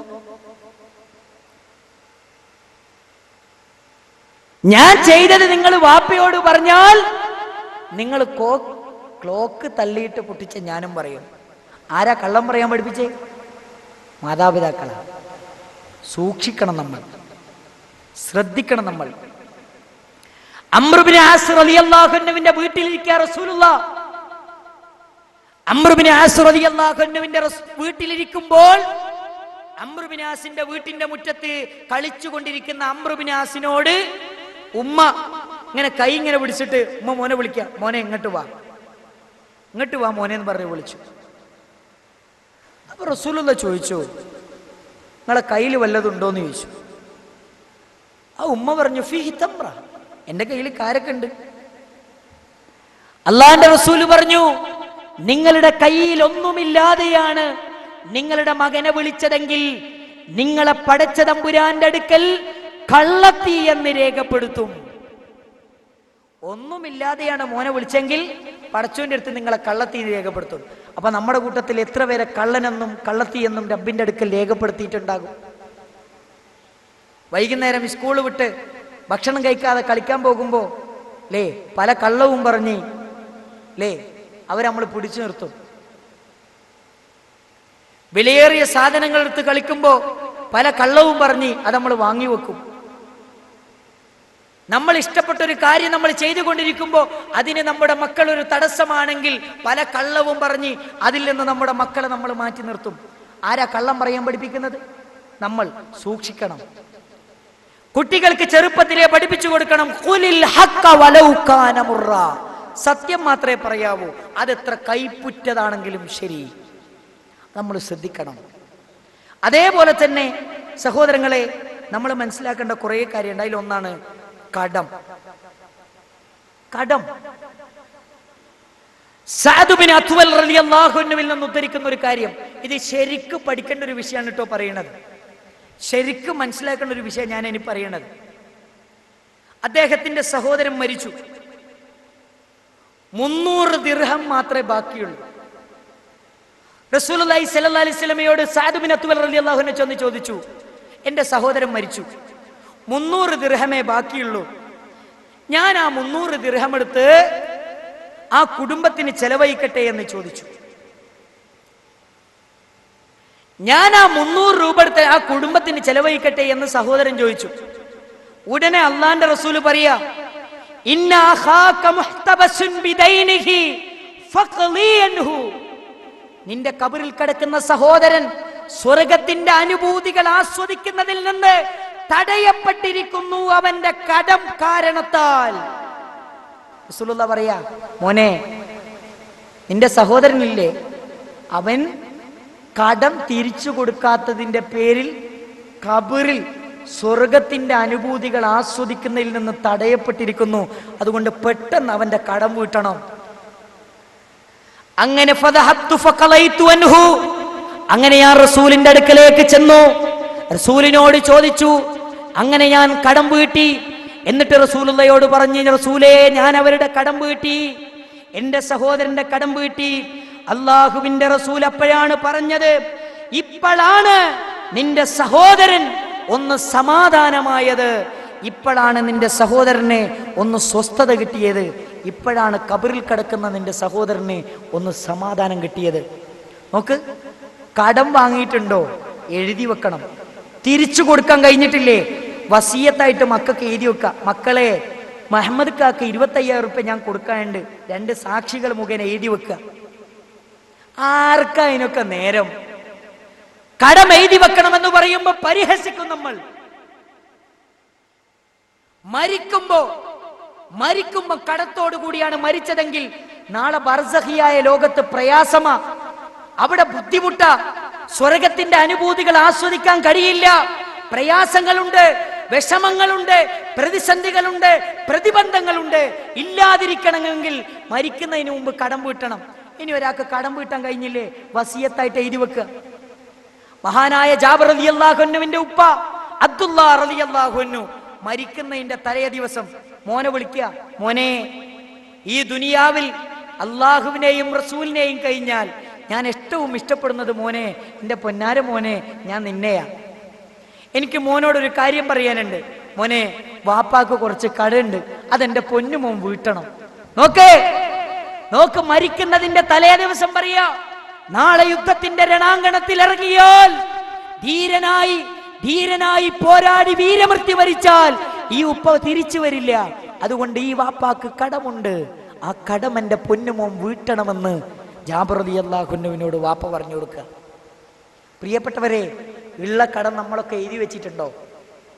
എഴുതി വെക്കണം. ഇനി വസിയത്ത് എഴുതി വെക്കണം. നമുക്കിപ്പം വീട്ടാൻ കഴിയില്ലേ, മക്കൾക്ക് വസിയത്തായിട്ട് എഴുതി വെക്കണം, ആ വീട്ടാൻ. റസൂലുള്ളാഹി സ്വല്ലല്ലാഹു അലൈഹി വസല്ലമ ഒരു മയ്യത്ത് നിസ്കരിക്കാൻ വേണ്ടി നിന്നു. മയ്യത്ത് നിസ്കരിക്കാൻ വേണ്ടി നിന്നപ്പോൾ റസൂലുള്ളാഹി എല്ലാ മയ്യത്തിന്റെ അടുത്തേക്ക് വന്ന് നിസ്കരിക്കാൻ നിൽക്കുന്ന സമയത്ത് റസൂലുള്ളാഹി ചോദിച്ചു, ഈ മനുഷ്യന് കടമുണ്ടോ? ഈ മനുഷ്യന് കടമുണ്ടോ എന്ന് ചോദിച്ചു. സ്വഹാബികൾ പറഞ്ഞു, റസൂലേ ആ മനുഷ്യന് കടമുണ്ട്. അള്ളാഹുവിന്റെ റസൂല് പറഞ്ഞു, ഇല്ല, ഞാൻ ഈ മനുഷ്യന് വേണ്ടി നിസ്കരിക്കില്ല. അള്ളാഹുവിന്റെ റസൂല് മയ്യത്ത് നിസ്കരിക്കാതെ മാറി നിന്നു. അള്ളാഹിന്റെ റസൂല് നിസ്കരിക്കാതെ മാറി നിന്നു. ഉടനെ തന്നെ അബൂദർദാ റളിയല്ലാഹു അൻഹു, അതേപോലെ തന്നെ ഒരു പ്രമുഖനായ സ്വഹാബി റസൂലുള്ളാഹിന്റെ അടുക്കലേക്ക് വന്നിട്ട് പറഞ്ഞു, അള്ളാഹിന്റെ റസൂലേ, ആ മനുഷ്യന്റെ കടം ഞാൻ വീട്ടിക്കൊള്ളാം, ആ മനുഷ്യന്റെ കടം ഞാൻ ഏറ്റെടുക്കാം റസൂലേ, നിങ്ങളൊന്ന് നിസ്കരിക്കണമെന്ന് പറഞ്ഞു. റസൂലുള്ളാഹിനോട് പറഞ്ഞു, ആ മനുഷ്യന്റെ കടം ഞാൻ ഏറ്റെടുക്കാം റസൂലേ, എന്നാ നിങ്ങൾ നിസ്കരിക്കൂലേ? റസൂലുള്ളാഹി പറഞ്ഞു, ആയിക്കോട്ടെ, എന്നാ ഞാൻ നിസ്കരിക്കാം. എന്നിട്ട് റസൂലുള്ളാഹി പറയാ, മോനെ, നിന്റെ കുടുംബത്തിലും നിന്റെ സമ്പത്തിലോട്ടോ ആ കടം സൂക്ഷിക്കണമെന്ന് പറഞ്ഞു. ആയിക്കോട്ടെ റസൂലേ, ഞാൻ വീട്ടിക്കൊള്ളാന്ന് പറഞ്ഞു. അങ്ങനെ റസൂലുള്ളാഹി കയറി നിന്ന് നിസ്കരിച്ചു. കടയുള്ള ഒരു മനുഷ്യന്റെ മയ്യത്തിന് പോലും അള്ളാന്റെ റസൂൽ നിസ്കരിച്ചിട്ടില്ല. എന്നിട്ട് നിസ്കരിച്ചു. നിസ്കാരം കഴിഞ്ഞ് എല്ലാരും പിരിഞ്ഞുപോയി. പിറ്റേ ദിവസം ഒരു ദിവസം കഴിഞ്ഞപ്പോ ഈ സ്വഹാബിയെ അള്ളാന്റെ റസൂല് കണ്ടു. അള്ളാന്റെ റസൂല് കണ്ടപ്പോ ചോദിച്ചു, അല്ല, ആ മനുഷ്യന്റെ കട നിങ്ങൾ വീട്ടിയോന്ന് ചോദിച്ചു. സ്വഹാബി പറഞ്ഞു, റസൂലെ, ഇന്നലെ മരിച്ചിട്ടല്ലേ ഉള്ളൂ, ഞാൻ വീട്ടൂല റസൂലെ. അപ്പോ റസൂലുള്ള പറയാ, മോനെ, കടാണ്, സൂക്ഷിക്കണം എന്ന് പറഞ്ഞു. റസൂലുള്ള പോയി. 2 ദിവസം കഴിഞ്ഞു. 2 ദിവസം കഴിഞ്ഞ് കണ്ടപ്പോഴും അള്ളാന്റെ റസൂല് ചോദിക്കുകയാ, നിന്റെ കൂട്ടുകാരന്റെ കടം നീ വീട്ടിയോ? നിന്റെ കൂട്ടുകാരന്റെ കടം നീ വീട്ടിയോ? ഉടനെ തന്നെ അയാള് പറഞ്ഞു, അള്ളാന്റെ റസൂലേ, ഞാൻ എൻ്റെ കൂട്ടുകാരന്റെ കടം വീട്ടി, ഞാൻ എൻ്റെ കൂട്ടുകാരന്റെ കടം വീട്ടി. ഉടനെ റസൂലുള്ള പറയുന്നു, അൽ ആന അൽ ആന ബറദത്തുൽ ജുലൂദ്. ഇപ്പോഴാണ് ആ മനുഷ്യന്റെ ശരീരത്തിന് സമാധാനം കിട്ടിയത്. നീ കടം വീട്ടിയതിന് ശേഷം ആ മനുഷ്യന്റെ ശരീരത്തിന് സമാധാനം കിട്ടിയത്. ആലോചിച്ചു, കടം ഗൗരവല്ലേ? ഗൗരവല്ലേ? ഗൗരവാണ്. കടം വിട്ടിട്ടില്ലെങ്കിൽ ബർസഖിയായ ലോകത്ത് തന്നെ അതിന്റെ പ്രയാസങ്ങൾ, അതിന്റെ ബുദ്ധിമുട്ടുകൾ നമ്മൾ അനുഭവിക്കേണ്ടി വരും സഹോദരങ്ങളെ, ഒരു സംശയവുമില്ല. ഇനി മാത്രം നമ്മൾ ഒരു കാര്യം കൂടി ഇതിനോടൊപ്പം നമ്മൾ പഠിച്ചു വെക്കുക. എന്താ അറിയുക, ശരിക്കും ഇത്തരം കടങ്ങളൊക്കെ വരുമ്പോ അതൊക്കെ വീടിക്കിട്ടാൻ റസൂലുള്ള ഒരു പ്രത്യേകമായൊരു പ്രാർത്ഥന അലി റളിയല്ലാഹു അൻഹു പഠിപ്പിച്ചു കൊടുത്തിട്ടുണ്ട്. എന്താ പ്രാർത്ഥന എന്നറിയോ? അല്ലാഹുമ്മ ക്ഫിനി ബിഹലാലിക അൻ ഹറാമിക വഗ്നി ബിഫളിക അമ്മൻ സിവാക. പടച്ചോനെ, നിന്റെ ഹലാല് കൊണ്ട് തൃപ്തിപ്പെടാനുള്ള ഒരു മനസ്സെനിക്ക് തരണേ. നിന്റെ ഹറാമിനെ തൊട്ട് ഹലാല് തൃപ്തിപ്പെടാനുള്ള ഒരു മനസ്സെനിക്ക് തരണേ. അന്യന്റെ മുമ്പിൽ കൈനീട്ടി ജീവിക്കുന്നതിനേക്കാളും അങ്ങനത്തെ ഒരു സാഹചര്യവും സന്ദർഭവും എൻ്റെ ജീവിതത്തിൽ ഉണ്ടാക്കല്ലേ എന്ന് പടച്ചവനോട് നമ്മൾ പ്രാർത്ഥിക്കണം. ഇതൊക്കെ സഹോദരങ്ങളെ നമ്മൾ ശ്രദ്ധിക്കുകയും നമ്മൾ മനസ്സിലാക്കുകയും വേണം. ഇപ്പൊ ചുരുക്കി വരികയാണ്. ശരിക്കും ഖബറിലെ രക്ഷ നമുക്ക് കിട്ടണമെങ്കിൽ നമുക്ക് ഈമാന് വേണം, ഇഖ്ലാസ് വേണം, എങ്കിലേ ഖബറിൽ നമുക്ക് രക്ഷപ്പെടാൻ പറ്റുള്ളൂ. ഒരു സംശയമില്ല. അതാണ് ഞാൻ നേരത്തെ ഓതി വിശുദ്ധ ഖുർആനിലെ ആയത്ത്, എല്ലാവർക്കും അറിയാവുന്ന ആയത്ത്, സൂറത്ത് ഇബ്രാഹിം 27-ാമത്തെ വചനം. യുസബ്ബിതുല്ലാഹുല്ലദീന ആമനൂ ബിൽഖൗലി സാബിത് ഫിൽ ഹയാത്തിദ് ദുനിയാ വഫിൽ ആഖിറ. ദുനിയാവിലും ആഖിറത്തിലും പടച്ച തമ്പുരാൻ നമ്മൾ ഉറപ്പിച്ചു നിർത്തും. ഇതിനെപ്പറ്റി പറയുന്നത് എന്താ അറിയോ? ബർസഖിയായ ലോകത്തെ ചോദ്യങ്ങളാണ്. ആ ചോദ്യങ്ങൾക്ക് മുമ്പിൽ കൃത്യമായി മറുപടി പറയാനുള്ള ഒരു ഉറപ്പ് നമുക്ക് കിട്ടും. ആർക്കെന്നറിയോ? ആമനു, ഈമാനുള്ളവർക്ക്. നമ്മുടെ വിശ്വാസത്തിന്റെ മേഖലകൾ നമ്മൾ വിമലീകരിക്കുകയും ശുദ്ധീകരിക്കുകയും ചെയ്താൽ സഹോദരങ്ങളെ നമുക്കവിടെ രക്ഷയുണ്ട്. അതേപോലെ തന്നെ ഖബറിൽ രക്ഷ ലഭിക്കുന്ന ഒരു വിഭാഗമുണ്ട്. അവരാരെന്നറിയോ? ഷഹീദുകളാണ്. അള്ളാഹുവിന്റെ മാർഗത്തിൽ ഷഹീദായവർ, അവർക്ക് നാളെ ബർസഖിയായ ലോകത്ത് രക്ഷ ലഭിക്കുമെന്ന് മഹാനായ നബി കരീം സല്ലല്ലാഹു അലൈഹി വസല്ലമ നമ്മളെ പഠിപ്പിക്കുന്നുണ്ട്. അതേപോലെ തന്നെ റസൂലുള്ളാഹി പറയാൻ, മാമിൻ മുസ്ലിമിൻ യമൂതു യൗമൽ ജുമുഅ ഔ ലൈലത്തൽ ജുമുഅത്തി. ഒരാള് വെള്ളിയാഴ്ച ദിവസം മരിക്കാൻ, അല്ലെങ്കിൽ വെള്ളിയാഴ്ച രാത്രി ഒരാൾ മരിക്കാൻ, വെള്ളിയാഴ്ച രാവിൽ ഒരാൾ മരണപ്പെടുകയാണെങ്കിൽ റസൂലുള്ളാഹി പറയാ, ഇല്ലാ വഖാഹുല്ലാഹു ഫിത്നത്തൽ ഖബർ, അവന് ഖബറിൽ ശിക്ഷയിൽ നിന്ന് രക്ഷയുണ്ട്, അവന് ഖബറിലെ പരീക്ഷണങ്ങളിൽ നിന്ന് രക്ഷയുണ്ട് എന്ന് മുഹമ്മദ് മുസ്തഫ സല്ലല്ലാഹു അലൈഹി വസല്ലമ നമ്മളെ പഠിപ്പിക്കുകയാണ്. അതേപോലെ തന്നെ റസൂലുള്ളാഹി പറയാൻ, ഖബറിൽ നിന്ന് രക്ഷ ലഭിക്കുന്ന മറ്റൊരു വിഭാഗം അവരാരാന്നറിയോ? മയ്യഖ്തുൽഹു ബത്നുഹു ഫലം യുഅദ്ദിബ ഫീ ഖബരിഹി. വയറ് മുഖേനയുള്ള രോഗത്താൽ ഒരാൾ മരണപ്പെട്ടാൽ, ഉദര രോഗത്താൽ ഒരാൾ മരണപ്പെട്ടാൽ, വയറു മുഖേനയുള്ള രോഗത്താൽ ഒരാൾ മരണപ്പെട്ടാൽ അയാൾക്കും ഖബറിൽ ശിക്ഷയില്ല, പരീക്ഷണമില്ല എന്ന് മുഹമ്മദ് മുസ്തഫ സല്ലല്ലാഹു അലൈഹി വസല്ലമ നമ്മളെ പഠിപ്പിക്കുന്നുണ്ട്. നിരന്തരമായി സഹോദരങ്ങളെ അള്ളാഹുവിനോട് നമ്മൾ പ്രാർത്ഥിക്കുക. എന്ത് പ്രാർത്ഥിക്കണം? അല്ലാഹുമ്മ ഇന്നി അഊദു ബിക മിൻ അദാബിൽ ഖബർ. റസൂലേ, ഖബർ ശിക്ഷയിൽ നിന്ന് ഞാൻ നിന്നോട് രക്ഷ ചോദിക്കുന്നു എന്ന് നിരന്തരമായി ആത്മാർത്ഥമായി നമ്മൾ പ്രാർത്ഥിക്കുക. ഇപ്പൊ നോക്കൂ, നമ്മളൊക്കെ നിസ്കാരത്തില് തശഹുദിൽ നമ്മൾ പറയുന്നുണ്ട് എന്ത്?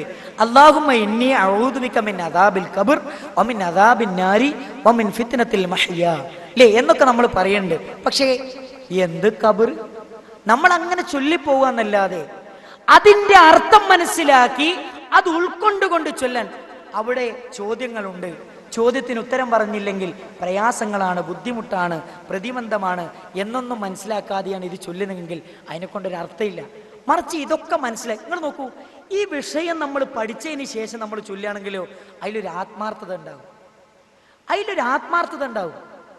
അത് പറയുന്നതിൽ അതല്ലെങ്കിൽ അത് ചൊല്ലുന്നതിൽ നമുക്ക് വല്ലാത്തൊരു ഉന്മേഷവും അതല്ലെങ്കിൽ പടച്ച തമ്പുരാനുമായുള്ളൊരു വല്ലാത്തൊരു ബന്ധം, ഒരു മുനാജാത്ത് ആ രഹസ്യ സംഭാഷണത്തിന് ഒരു ദൃഢീകരണം കിട്ടുമെന്ന വിഷയത്തിൽ യാതൊരു സംശയവുമില്ല. അതുകൊണ്ട് പറയുന്നത് അത് മനസ്സിലാക്കി പറയാൻ നമ്മൾ ശ്രദ്ധിക്കേണ്ടതുണ്ട്. ഇപ്പൊ ശരിക്കും കള്ള് ഹറാമാക്കിയ സന്ദർഭം ഘട്ടം ഘട്ടമായിട്ട് ഹറാമാക്കി. അപ്പോ ആദ്യം നിസ്കാരത്തിൽ കള്ളു കുടിച്ച് വരരുത് എന്ന് പറഞ്ഞു. നിസ്കാരത്തിൽ കള്ളു കുടിച്ച് വന്ന ആളുകളോട് അള്ളാഹുവിന്റെ റസൂൽ എന്താ പറഞ്ഞെന്നറിയോ? നിങ്ങൾ പറയുന്നത് നിങ്ങൾക്ക് തന്നെ മനസ്സിലാവണില്ല, പിന്നെ ഈ നിസ്കാരം കൊണ്ട് കാര്യമില്ല. അപ്പൊ നമ്മൾ മനസ്സിലാക്കേണ്ടത് അറിയോ? നമ്മുടെ നിസ്കാരത്തിൽ നമ്മൾ പറയുന്ന കാര്യം നമുക്ക് അറിയണം, എങ്കിലേ നമ്മുടെ നിസ്കാരം അതിൻ്റെ എല്ലാ അർത്ഥത്തിലും പടച്ച തമ്പുരാൻ സ്വീകരിക്കുകയുള്ളൂ, അതിൻ്റെ പ്രതിഫലം നമുക്ക് ലഭിക്കുകയുള്ളൂ. അത് നമ്മളെല്ലാവരും ശ്രദ്ധിക്കേണ്ട ഒരു വിഷയമാണ്. അതുകൊണ്ട് നിരന്തരമായി മരണാനന്തര ജീവിതത്തിൽ, ഖബർ ജീവിതത്തിൽ നിന്ന് രക്ഷ ലഭിക്കാൻ നമ്മൾ ചോദിക്കണം. റസൂലുള്ളാഹി നിരന്തരമായി പറഞ്ഞു, തഅവ്വദു മിൻ അദാബിൽ ഖബർ, ഖബർ ശിക്ഷയിൽ നിന്ന് അള്ളാഹുവിനോട് നിരന്തരമായി നിങ്ങൾ രക്ഷ ചോദിക്കണം. എന്നിട്ട് റസൂലുള്ളാഹി പറയാ, അൽ ഖബ്റു ഹഖ്കുൻ, ഖബർ സത്യമാണ്. അൽ ജന്നത്തു ഹഖ്കുൻ, സ്വർഗ്ഗം സത്യമാണ്. അന്നാറു ഹഖ്കുൻ, നരകം സത്യമാണ്. ഈ രണ്ട് കാണാനുള്ള കണ്ണുകൾ സത്യമാണെങ്കിൽ, പിടിക്കാനുള്ള രണ്ട് കൈകൾ സത്യമാണെങ്കിൽ, നടക്കാനുള്ള കാലുകൾ സത്യമാണെങ്കിൽ, ശ്വസിക്കുന്ന വായു സത്യമാണെങ്കിൽ, കുടിക്കുന്ന വെള്ളം സത്യമാണെങ്കിൽ, കഴിക്കുന്ന അന്നം സത്യമാണെങ്കിൽ, അന്നാറു ഹഖ്കുൻ അൽ ഖബ്റു ഹഖ്കുൻ, നരകം സത്യമാണ്, ഖബറും സത്യമാണ്. നമുക്ക് ഖബർ വരും, ഏത് സമയത്തും നമ്മൾ മരിക്കും. പക്ഷെ എന്താ അറിയോ, നമ്മളെ മനസ്സിലെന്താ ഇപ്പോഴുള്ള ചിന്ത എന്നറിയോ? ഞാനിപ്പോ ഒന്നും മരിക്കൂല, എനിക്ക് ഇനിയും കുറെ കാലം ജീവിക്കാനുണ്ട്.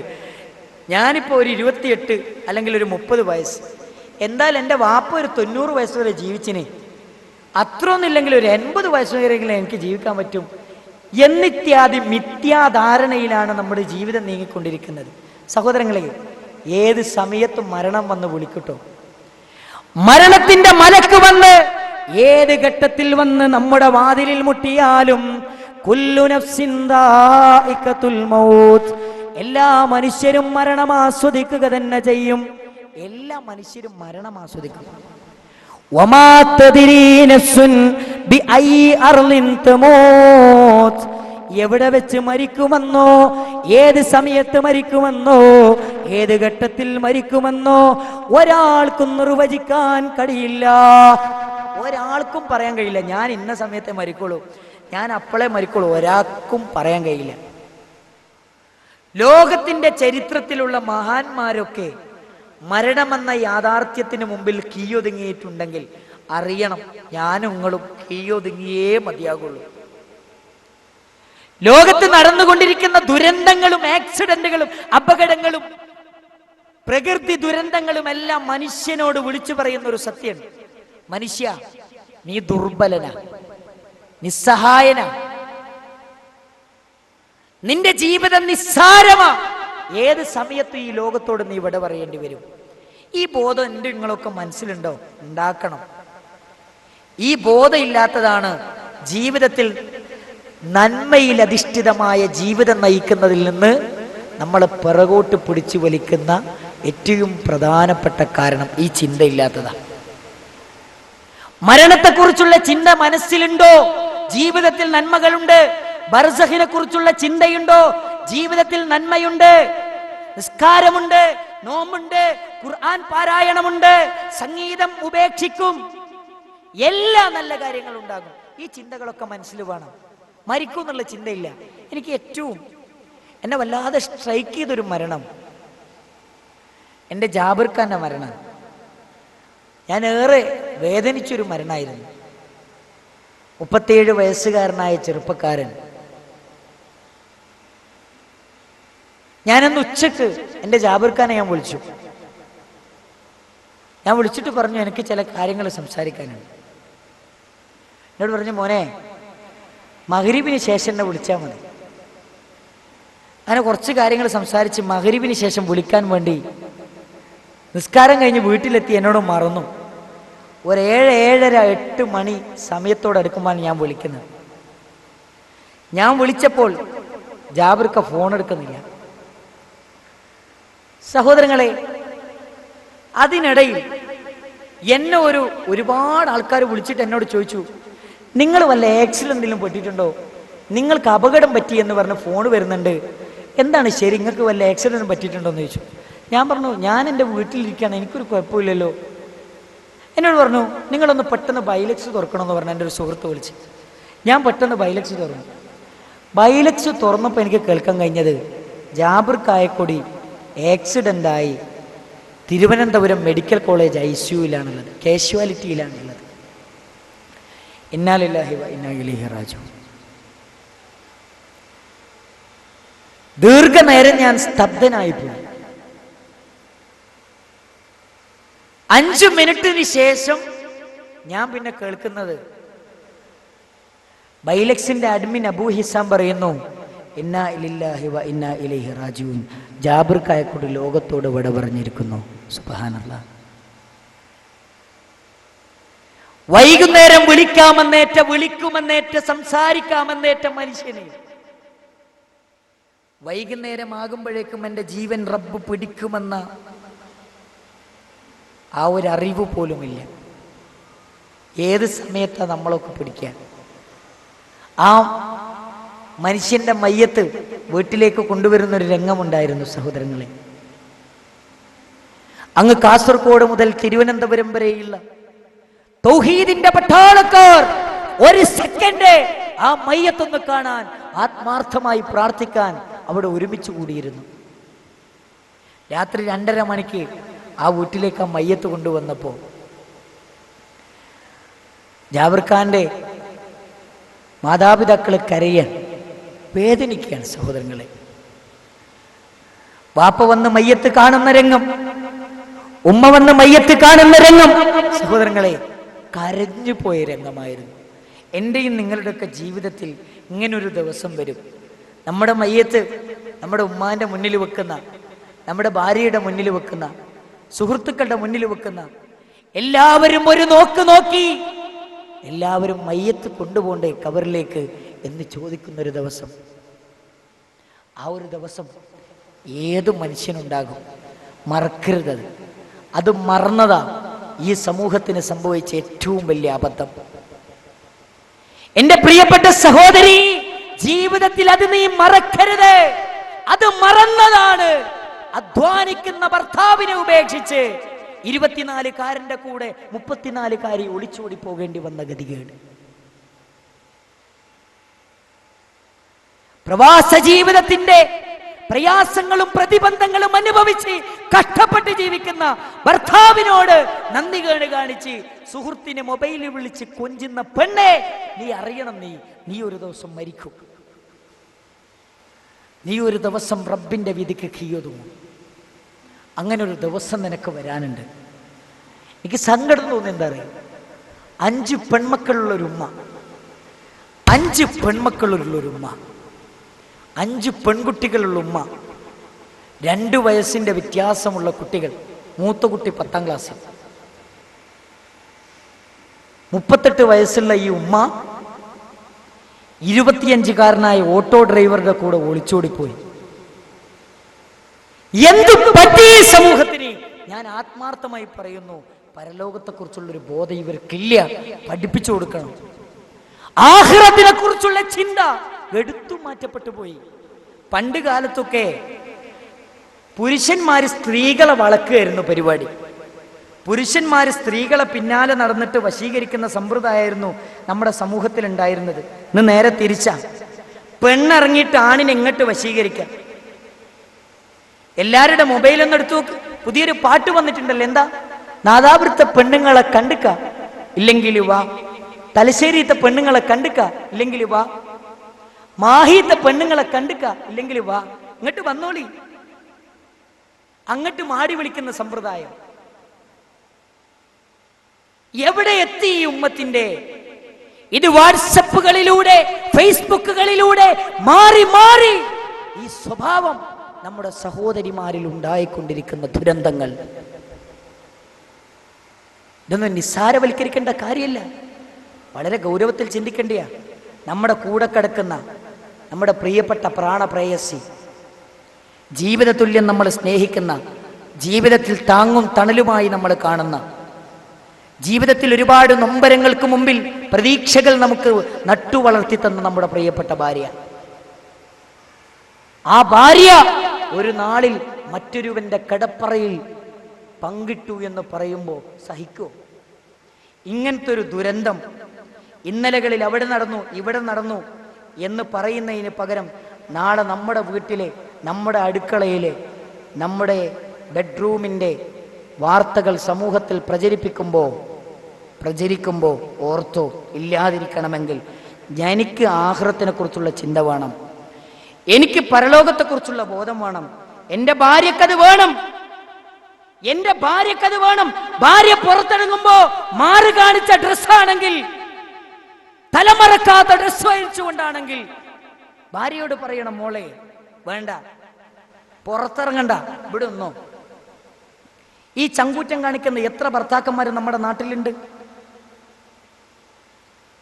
മാറ് കാണിച്ച് തല കാണിച്ച് പുറത്തിറങ്ങുന്ന ഭാര്യയോട്, മോളെ മാറ് മറക്കാതെ തലമറക്കാതെ നീ പുറത്തിറങ്ങണ്ട എന്ന് പറയാൻ ചങ്കൂറ്റം കാണിക്കുന്ന നട്ടിലുള്ള എത്ര ഭർത്താക്കന്മാർ നമ്മുടെ കൂട്ടത്തിലുണ്ട്? ഖുർആൻ ക്ലാസ്സിന് വരുമ്പോ നല്ല പർദ, ഖുർആൻ ക്ലാസ്സിന് വരുമ്പോ മഫ്ത, കല്യാണത്തിന് പോകുമ്പോ 4 ഭാഗത്ത് കീറിയൊരു സാധനം. ഞാൻ പറയും, ഉടുത്ത് കഴിച്ചിട്ട് നടക്കുന്നതിലും നല്ലത്, ഒന്നും ഉടുക്കാതെ നടക്കുന്നതിലും നല്ലത്. എന്നിട്ട് പറയാ, എൻ്റെ പെണ്ണുങ്ങളത്, എൻ്റെ പെണ്ണുങ്ങൾ ആൾക്കാർക്ക് കാണിച്ചു കൊടുക്കാനല്ലടോ, നാട്ടുകാർക്ക് പ്രദർശിപ്പിക്കാനുള്ള പ്രദർശ വസ്തുവല്ല നമ്മുടെ ഭാര്യ. അവൾ എന്റേതാണ്. അവളുടെ ആന്തരികവും ബാഹ്യവുമായ സൗന്ദര്യം ആസ്വദിക്കേണ്ടത്, അനുഭവിക്കേണ്ടത് ഞാൻ മാത്ര, അന്യ പുരുഷനല്ല, അന്യ ആണുങ്ങളല്ല. അന്യ ആണുങ്ങൾ അനുഭവിച്ചതിന്റെ പേരില 4-5 കൊല്ലം കഴിഞ്ഞപ്പോ ഓട്ടോക്കാരന്റെ കൂടെ നമ്മുടെ ഭാര്യ ഒളിച്ചോടിപ്പോയത്. ഏറ്റവും നല്ല ഡ്രസ്സ് ധരിക്കേണ്ട എവിടെയാ? ഭർത്താവിന്റെ മുമ്പിലാ. ഏറ്റവും നല്ല സുഗന്ധം പൂശേണ്ട എവിടെയാ? ഭർത്താവിന്റെ മുമ്പിൽ. ഏറ്റവും നല്ല സൗന്ദര്യവർദ്ധക വസ്തുക്കൾ ഉപയോഗിക്കേണ്ട എവിടെ? ഭർത്താവിന്റെ മുമ്പിൽ. എന്നാൽ ഏറ്റവും നല്ല ഡ്രസ്സ് ധരിച്ച് പെണ്ണ് പോകുന്നത് എവിടെയാ? അങ്ങാടിയിൽ. അങ്ങാടി ചെന്നിട്ട്, ദാ നോക്കിക്കോളി കേട്ടോ, കണ്ടോളി, നിങ്ങളൊക്കെ വ്യഭിചാരത്തിലേക്ക് ക്ഷണിക്കാൻ വേണ്ടി വന്നതാ. അള്ളാഹുവിന്റെ റസൂല് പറഞ്ഞു, കുല്ലു അയ്യിനുൻ സാനിയ, ആളുകളെ കാണിക്കാൻ വേണ്ടി ഡ്രസ്സ് ധരിച്ച പെണ്ണേ, നീ വ്യഭിചാരിണിയാണ്, നീ വ്യഭിചാരിണിയാണ്, നീ അഭിസാരി പെണ്ണാണ് എന്ന് ഷഫീഉന മുഹമ്മദ് മുസ്തഫ സല്ലല്ലാഹു അലൈഹി വസല്ലം. അള്ളാഹു നമ്മുടെ ഭാര്യമാരെ കാത്തുരക്ഷിക്കുമാറാകട്ടെ. ഞാൻ പറയുന്നത്, ഈ നാട്ടിലെ പെണ്ണുങ്ങൾ അങ്ങനെയൊന്നല്ല. നമ്മുടെ സമൂഹത്തിന്റെ കോലം മാറിക്കൊണ്ടിരിക്കുന്നു, സമൂഹത്തിന്റെ ശൈലി മാറിക്കൊണ്ടിരിക്കുന്നു, സമൂഹത്തിന്റെ പെരുമാറ്റ രീതികൾ മാറിക്കൊണ്ടിരിക്കുന്നു. ഓർക്കണം, എനിക്ക് മരണമുണ്ട്. ഈ അടുത്ത് ഒരാഴ്ച മുമ്പ് ഞാൻ എൻ്റെ നാട്ടിൽ ചെന്നപ്പോ ഗൾഫിൽ നിന്നും ആക്സിഡന്റ് ആയ ഒരു മയ്യത്ത് കൊണ്ടുവന്നു. 32 വയസ്സുകാരനായ നസീർ എന്ന് പറയുന്ന ചെറുപ്പക്കാരന്റെ മയ്യത്ത് ഗൾഫിൽ നിന്ന് കൊണ്ടുവന്നു. കല്യാണം കഴിച്ചിട്ട് 6 മാസമായിട്ടുള്ളൂ. ആ മയ്യത്ത് കൊണ്ടുവന്ന് വീട്ടിന്റെ മുന്നിൽ വെച്ചപ്പോ ആ പ്രിയപ്പെട്ട പ്രാണപ്രേയസിയെ ഒരു നോക്ക് കാണാൻ മയ്യത്തിന്റെ അടുക്കലേക്ക് കൊണ്ടുവരിക. രണ്ടാളുടെ ചുമലിൽ കൈയിട്ടിട്ടാണ് കൊണ്ടുവരുന്നത്. മയ്യത്തിലേക്കൊരു നോക്ക് നോക്കി ആ പെണ്ണ് പറഞ്ഞു, എനിക്ക് കാണണ്ട, എനിക്ക് കാണാനുള്ള കെൽപ്പില്ല, എനിക്ക് കാണാനുള്ള കെൽപ്പില്ല, എനിക്ക് സഹിക്കാൻ പറ്റുന്നില്ല, എനിക്ക് കാണണ്ട. സഹോദരങ്ങളെ, ആ വീട്ടിലെ ആ ഉമ്മ വരിക. വാപ്പ പ്രസവിക്കപ്പെട്ട അന്ന് മരണപ്പെട്ടതാ. വാപ്പ വളരെ ചെറുപ്പത്തിൽ കഷ്ടപ്പെട്ട് വളർത്തിയതാ 5 മക്കളെയും. അതിലൊരു മകനാണ്.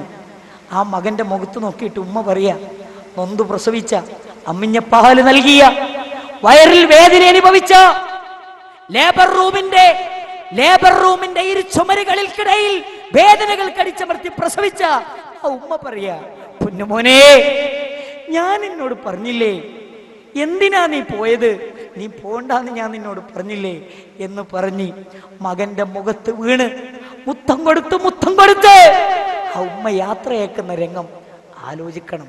ഒരു ദിവസം എൻ്റെ മയ്യത്തിൽ എൻ്റെ ഭാര്യ കരയും, എൻ്റെ ഉമ്മ കരയും, എൻ്റെ വാപ്പ കരയും, എൻ്റെ സുഹൃത്തുക്കൾ കരയും, എൻ്റെ കൂട്ടുകാരെ കരയും. മരിക്കും. സത്യം. ലോകത്തിന്റെ നേതാവ് അസ്റഫുൽ ഹൽക്ക് മുഹമ്മദ് മുസ്തഫ സല്ലല്ലാഹു അലൈഹി വസല്ലമക്ക് മരണമെന്നൊരു യാഥാർത്ഥ്യമുണ്ടെങ്കിൽ നമുക്കുമുണ്ട്. മരിക്കും. ഇനി മരിച്ചു കഴിഞ്ഞാൽ എനിക്കും ഇങ്ങൾക്കൊക്കെ എന്താ ഉള്ളത്?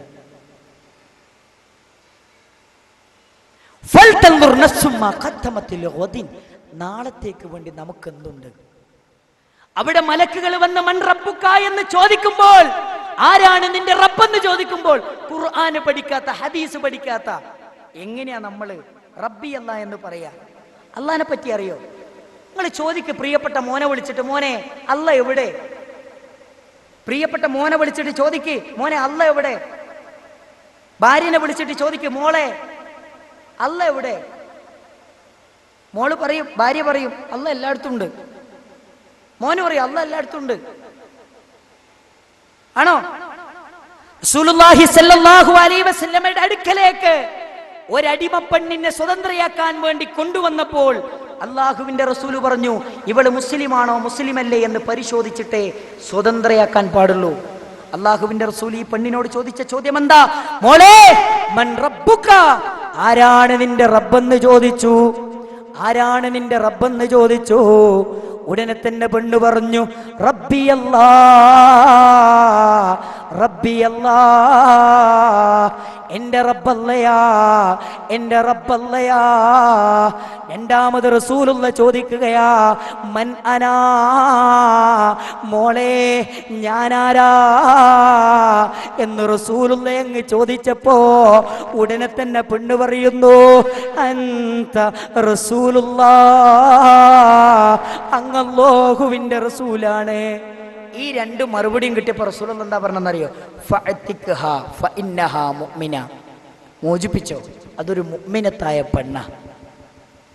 എന്താ ചോദിച്ചാൽ അല്ല ഇവിടെ? അല്ല ആകാശത്ത്, അല്ല ഉപരിയിൽ. എന്താ നമ്മുടെ വിശ്വാസം? എന്താ മക്കളുടെ വിശ്വാസം? നമ്മൾ പഠിക്കണം ആരാ അല്ല.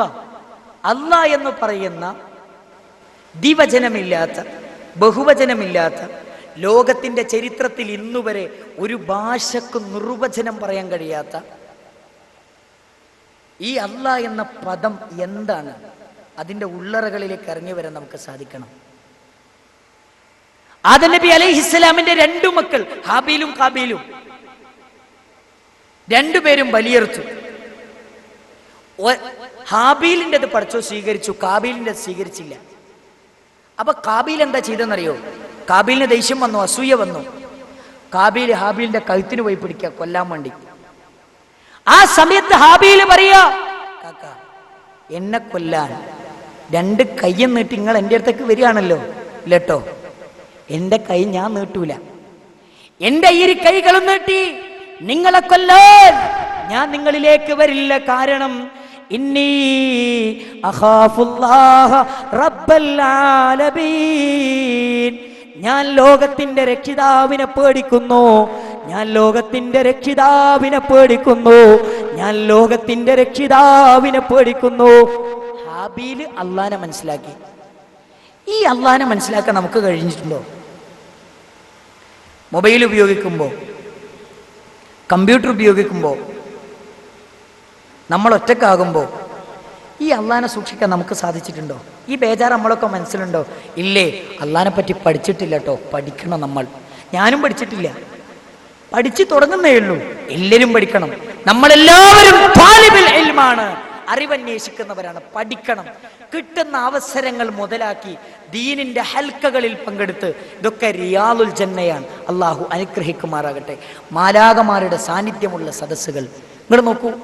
ശക്തമായ മഴ അള്ളാഹുവിന്റെ അപാരമായ അനുഗ്രഹമാണ്. ഈ പ്രതികൂലമായ സാഹചര്യങ്ങളൊക്കെ ഉണ്ടായിരുന്നിട്ട് പോലും അള്ളാഹിന്റെ ദീന് പഠിക്കാൻ സന്നദ്ധത കാണിച്ച പ്രിയപ്പെട്ടവരെ, അള്ളാഹു നമുക്ക് തക്കതായ പ്രതിഫലം നൽകി അനുഗ്രഹിക്കുമാറാകട്ടെ. മാലാകമാർ പ്രാർത്ഥിച്ചു കൊണ്ടിരിക്കുന്നു, ആകാശത്തുള്ള പറവകൾ പ്രാർത്ഥിച്ചു കൊണ്ടിരിക്കുന്നു, ആഴിയുടെ അഗാധ തലങ്ങളിൽ ഊളിയിട്ടുകൊണ്ടിരിക്കുന്ന മത്സ്യങ്ങൾ പ്രാർത്ഥിച്ചു കൊണ്ടിരിക്കുന്നു. അല്ലാഹുമ്മ ഗ്ഫിർ ലഹു വർഹംഹു, പടച്ചോനെ പുറത്തു കൊടുക്കണേ, കരുണ ചെയ്യണേ. ഇനി സഹോദരങ്ങളെ, റസൂലുള്ളാഹിനെ പറ്റി നമ്മൾ പഠിക്കണം. പണ്ഡിതന്മാര് കൃത്യമായി മനുഷ്യരെ പഠിപ്പിച്ചു. അൽബാനിയെ പോലെയുള്ള, ഉസൈമീൻ റഹ്മത്തുള്ളാഹി അലൈഹിയെ പോലെയുള്ള എല്ലാ പണ്ഡിതന്മാരും മനുഷ്യരോട് പറഞ്ഞു, മനുഷ്യരെ നിങ്ങൾ പഠിക്കുകയും അറിയുകയും ചെയ്യേണ്ട ചില കാര്യങ്ങളുണ്ട്. ഒന്ന് മഅരിഫത്തുല്ലാഹ്, ഒന്ന് അള്ളാനെ അറിയണം. രണ്ട് മഅരിഫത്തു റസൂലില്ലാഹ്, അള്ളാന്റെ റസൂലിനെ നിങ്ങൾ അറിയണം. വമഅരിഫത്തു ദീനിൽ ഇസ്ലാം, അള്ളാഹുവിന്റെ ദീനെ നിങ്ങൾ അറിയണം. ഇത് മൂന്നുമാണ് ഒരു മനുഷ്യൻ അടിസ്ഥാനപരമായി അറിയേണ്ടത്. എന്നിട്ട് പണ്ഡിതന്മാർ പറഞ്ഞു, ഇന്ന ഹാദൽ ഇൽമ സബബുൽ ലിമഹബ്ബത്തില്ലാഹ്, അള്ളാനെ പറ്റിയുള്ള അറിവ് അള്ളാനെ ഇഷ്ടപ്പെടാൻ നമുക്ക് സാധിക്കും. ഒരാളുടെ മനസ്സിൽ അള്ളാനെ പറ്റിയുള്ള അറിവ് കിട്ടി, അങ്ങനെ അയാൾ അള്ളാനെ ഇഷ്ടപ്പെട്ടാൽ പിന്നെ നിസ്കാരത്തിന് അയാൾ ആരും നിർബന്ധിക്കണ്ട, സമയാസമയം നിസ്കാരത്തിന് പള്ളിയിലെത്തും. ഇപ്പൊ നോക്കൂ, സുബഹിക്ക് നമുക്ക് എണീറ്റ് പോകാൻ എന്തൊരു പ്രയാസ. നമ്മളെ ഭാര്യ വിളിക്കണം, ഉമ്മ വിളിക്കണം, നമ്മളെ ഏൽപ്പിക്കും, അല്ലെ ടൈം പീസ് വെക്കും. പക്ഷേ അള്ളാനെ ശരിക്കും തിരിച്ചറിഞ്ഞൊരു മനുഷ്യനുണ്ടല്ലോ, അതിനെ സംബന്ധിച്ചിടത്തോളം ആരും വിളിക്കേണ്ട ആവശ്യമില്ല. ബാങ്ക് കൊടുക്കുന്ന സമയത്ത് ഓൻ പള്ളിയിൽ പോകും. അത് അള്ളാനെ തിരിച്ചറിഞ്ഞൊരു മനുഷ്യന്റെ പ്രത്യേകതയാണ്. അതുകൊണ്ട് അള്ളാനെ പഠിക്കാൻ, റസൂലുള്ളാഹിനെ പറ്റി പഠിക്കാൻ നമുക്ക് സാധിക്കണം. ബർസഖിയായ ചോദ്യങ്ങളിൽ നിന്ന് നമുക്ക് രക്ഷപ്പെടണം. അവിടുത്തെ പരീക്ഷണങ്ങളിൽ നിന്ന് നമുക്ക് രക്ഷപ്പെടണം. നമ്മുടെ വിശ്വാസത്തിൻ്റെ മേഖലകൾ ശുദ്ധീകരിക്കുക, വിമലീകരിക്കുക, നിരന്തരമായി പടച്ചതമ്പുരാനോട് നമ്മൾ പ്രാർത്ഥിച്ചു കൊണ്ടിരിക്കുക. അള്ളാഹു നമ്മളെ അനുഗ്രഹിക്കുമാറാകട്ടെ. മാരകമായ രോഗങ്ങളിൽ നിന്ന്, പരീക്ഷണങ്ങളിൽ നിന്ന് അള്ളാഹു നമ്മയും നമ്മുടെ കുടുംബത്തെയും കാത്തുരക്ഷിക്കുമാറാകട്ടെ.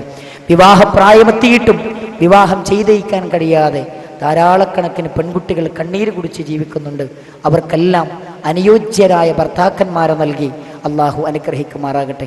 അതുരാലയങ്ങളിൽ വേദനയേറിയ രോഗങ്ങൾ അനുഭവിച്ചുകൊണ്ട് ജീവിക്കുന്ന ഒരുപാട് സഹോദരങ്ങളുണ്ട്, സഹോദരിമാരുണ്ട്. അവരുടെ രോഗങ്ങൾ അള്ളാഹു പൂർണ്ണമായും ശമനം നൽകി അവരെ അനുഗ്രഹിക്കുമാറാകട്ടെ.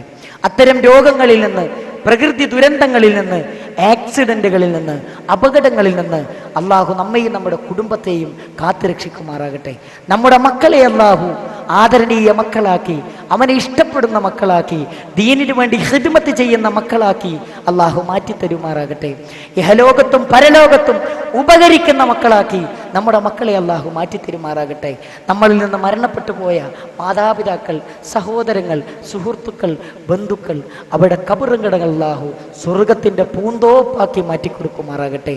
അവരെയും നമ്മയും പടച്ചതമ്പുരാൻ അവൻ്റെ ജന്നാത്തുൽ ഫിർദൗസിൽ ഒരുമിച്ച് കൂട്ടി അനുഗ്രഹിക്കുമാറാകട്ടെ. ഖബറിൽ വെച്ച് മലക്കുകൾ ചോദ്യം ചെയ്യുമ്പോൾ കൃത്യമായി മറുപടി പറഞ്ഞ് സന്തോഷമുഖരിതമായ അന്തരീക്ഷം ആസ്വദിക്കാൻ സാധിക്കുന്ന വിശ്വാസികളുടെ കൂട്ടത്തിൽ നമ്മളെ ഉൾപ്പെടുത്തി അനുഗ്രഹിക്കുമാറാകട്ടെ. നാളെ ഒരു വിഭാഗത്തെ സ്വർഗത്തിലേക്കും മറ്റൊരു വിഭാഗത്തെ നരകത്തിലേക്കും കൊണ്ടുപോകുമ്പോൾ സ്വർഗത്തിൻ്റെ വിഭാഗത്തിൽ ഉൾപ്പെടുത്തി അള്ളാഹു നമ്മളെ അനുഗ്രഹിക്കുമാറാകട്ടെ. നരകത്തിൻ്റെ തീനാളങ്ങളിലേക്ക് ആയിരക്കണക്കിന് ആളുകളെ വലിച്ചെറിയുമ്പോൾ ആ നരകത്തിൻ്റെ തീനാളങ്ങളിൽ നിന്ന് രക്ഷ പ്രാപിക്കുന്ന വിശ്വാസികളുടെ കൂട്ടത്തിൽ, രക്ഷപ്പെടുത്തപ്പെട്ട വിശ്വാസികളുടെ കൂട്ടത്തിൽ അള്ളാഹു നമ്മളെ ഉൾപ്പെടുത്തി അനുഗ്രഹിക്കുമാറാകട്ടെ. നാളെയുടെ കോലത്ത് അള്ളാഹുവിൻ്റെ റസൂലിൻ്റെ കൈകളിൽ നിന്ന് ഹൗദുൽ കൗസർ വാങ്ങിക്കൊടുക്കാനുള്ള തൗഫീഖ് നമുക്ക് ഏവർക്കും നൽകി അനുഗ്രഹിക്കുമാറാകട്ടെ. റബ്ബനാ തഖബ്ബൽ മിന്നാ ഇന്നക അൻത സമീഉൽ അലീം വതുബ് അലൈനാ ഇന്നക അൻത തവ്വാബുർ റഹീം. റബ്ബനാ ഹബ് ലനാ മിൻ അസ്വാജിനാ വദുർരിയ്യാതിനാ ഖുറത അഅ്യുൻ വജ്അൽനാ ലിൽ മുത്തഖീന ഇമാമാ. റബ്ബനാ ആതിനാ ഫിദ് ദുനിയ ഹസന വഫിൽ ആഖിറതി ഹസനത വഖിനാ അദാബന്നാർ. ആമീൻ ബിറഹ്മതിക യാ അർഹമർ റഹീമീൻ.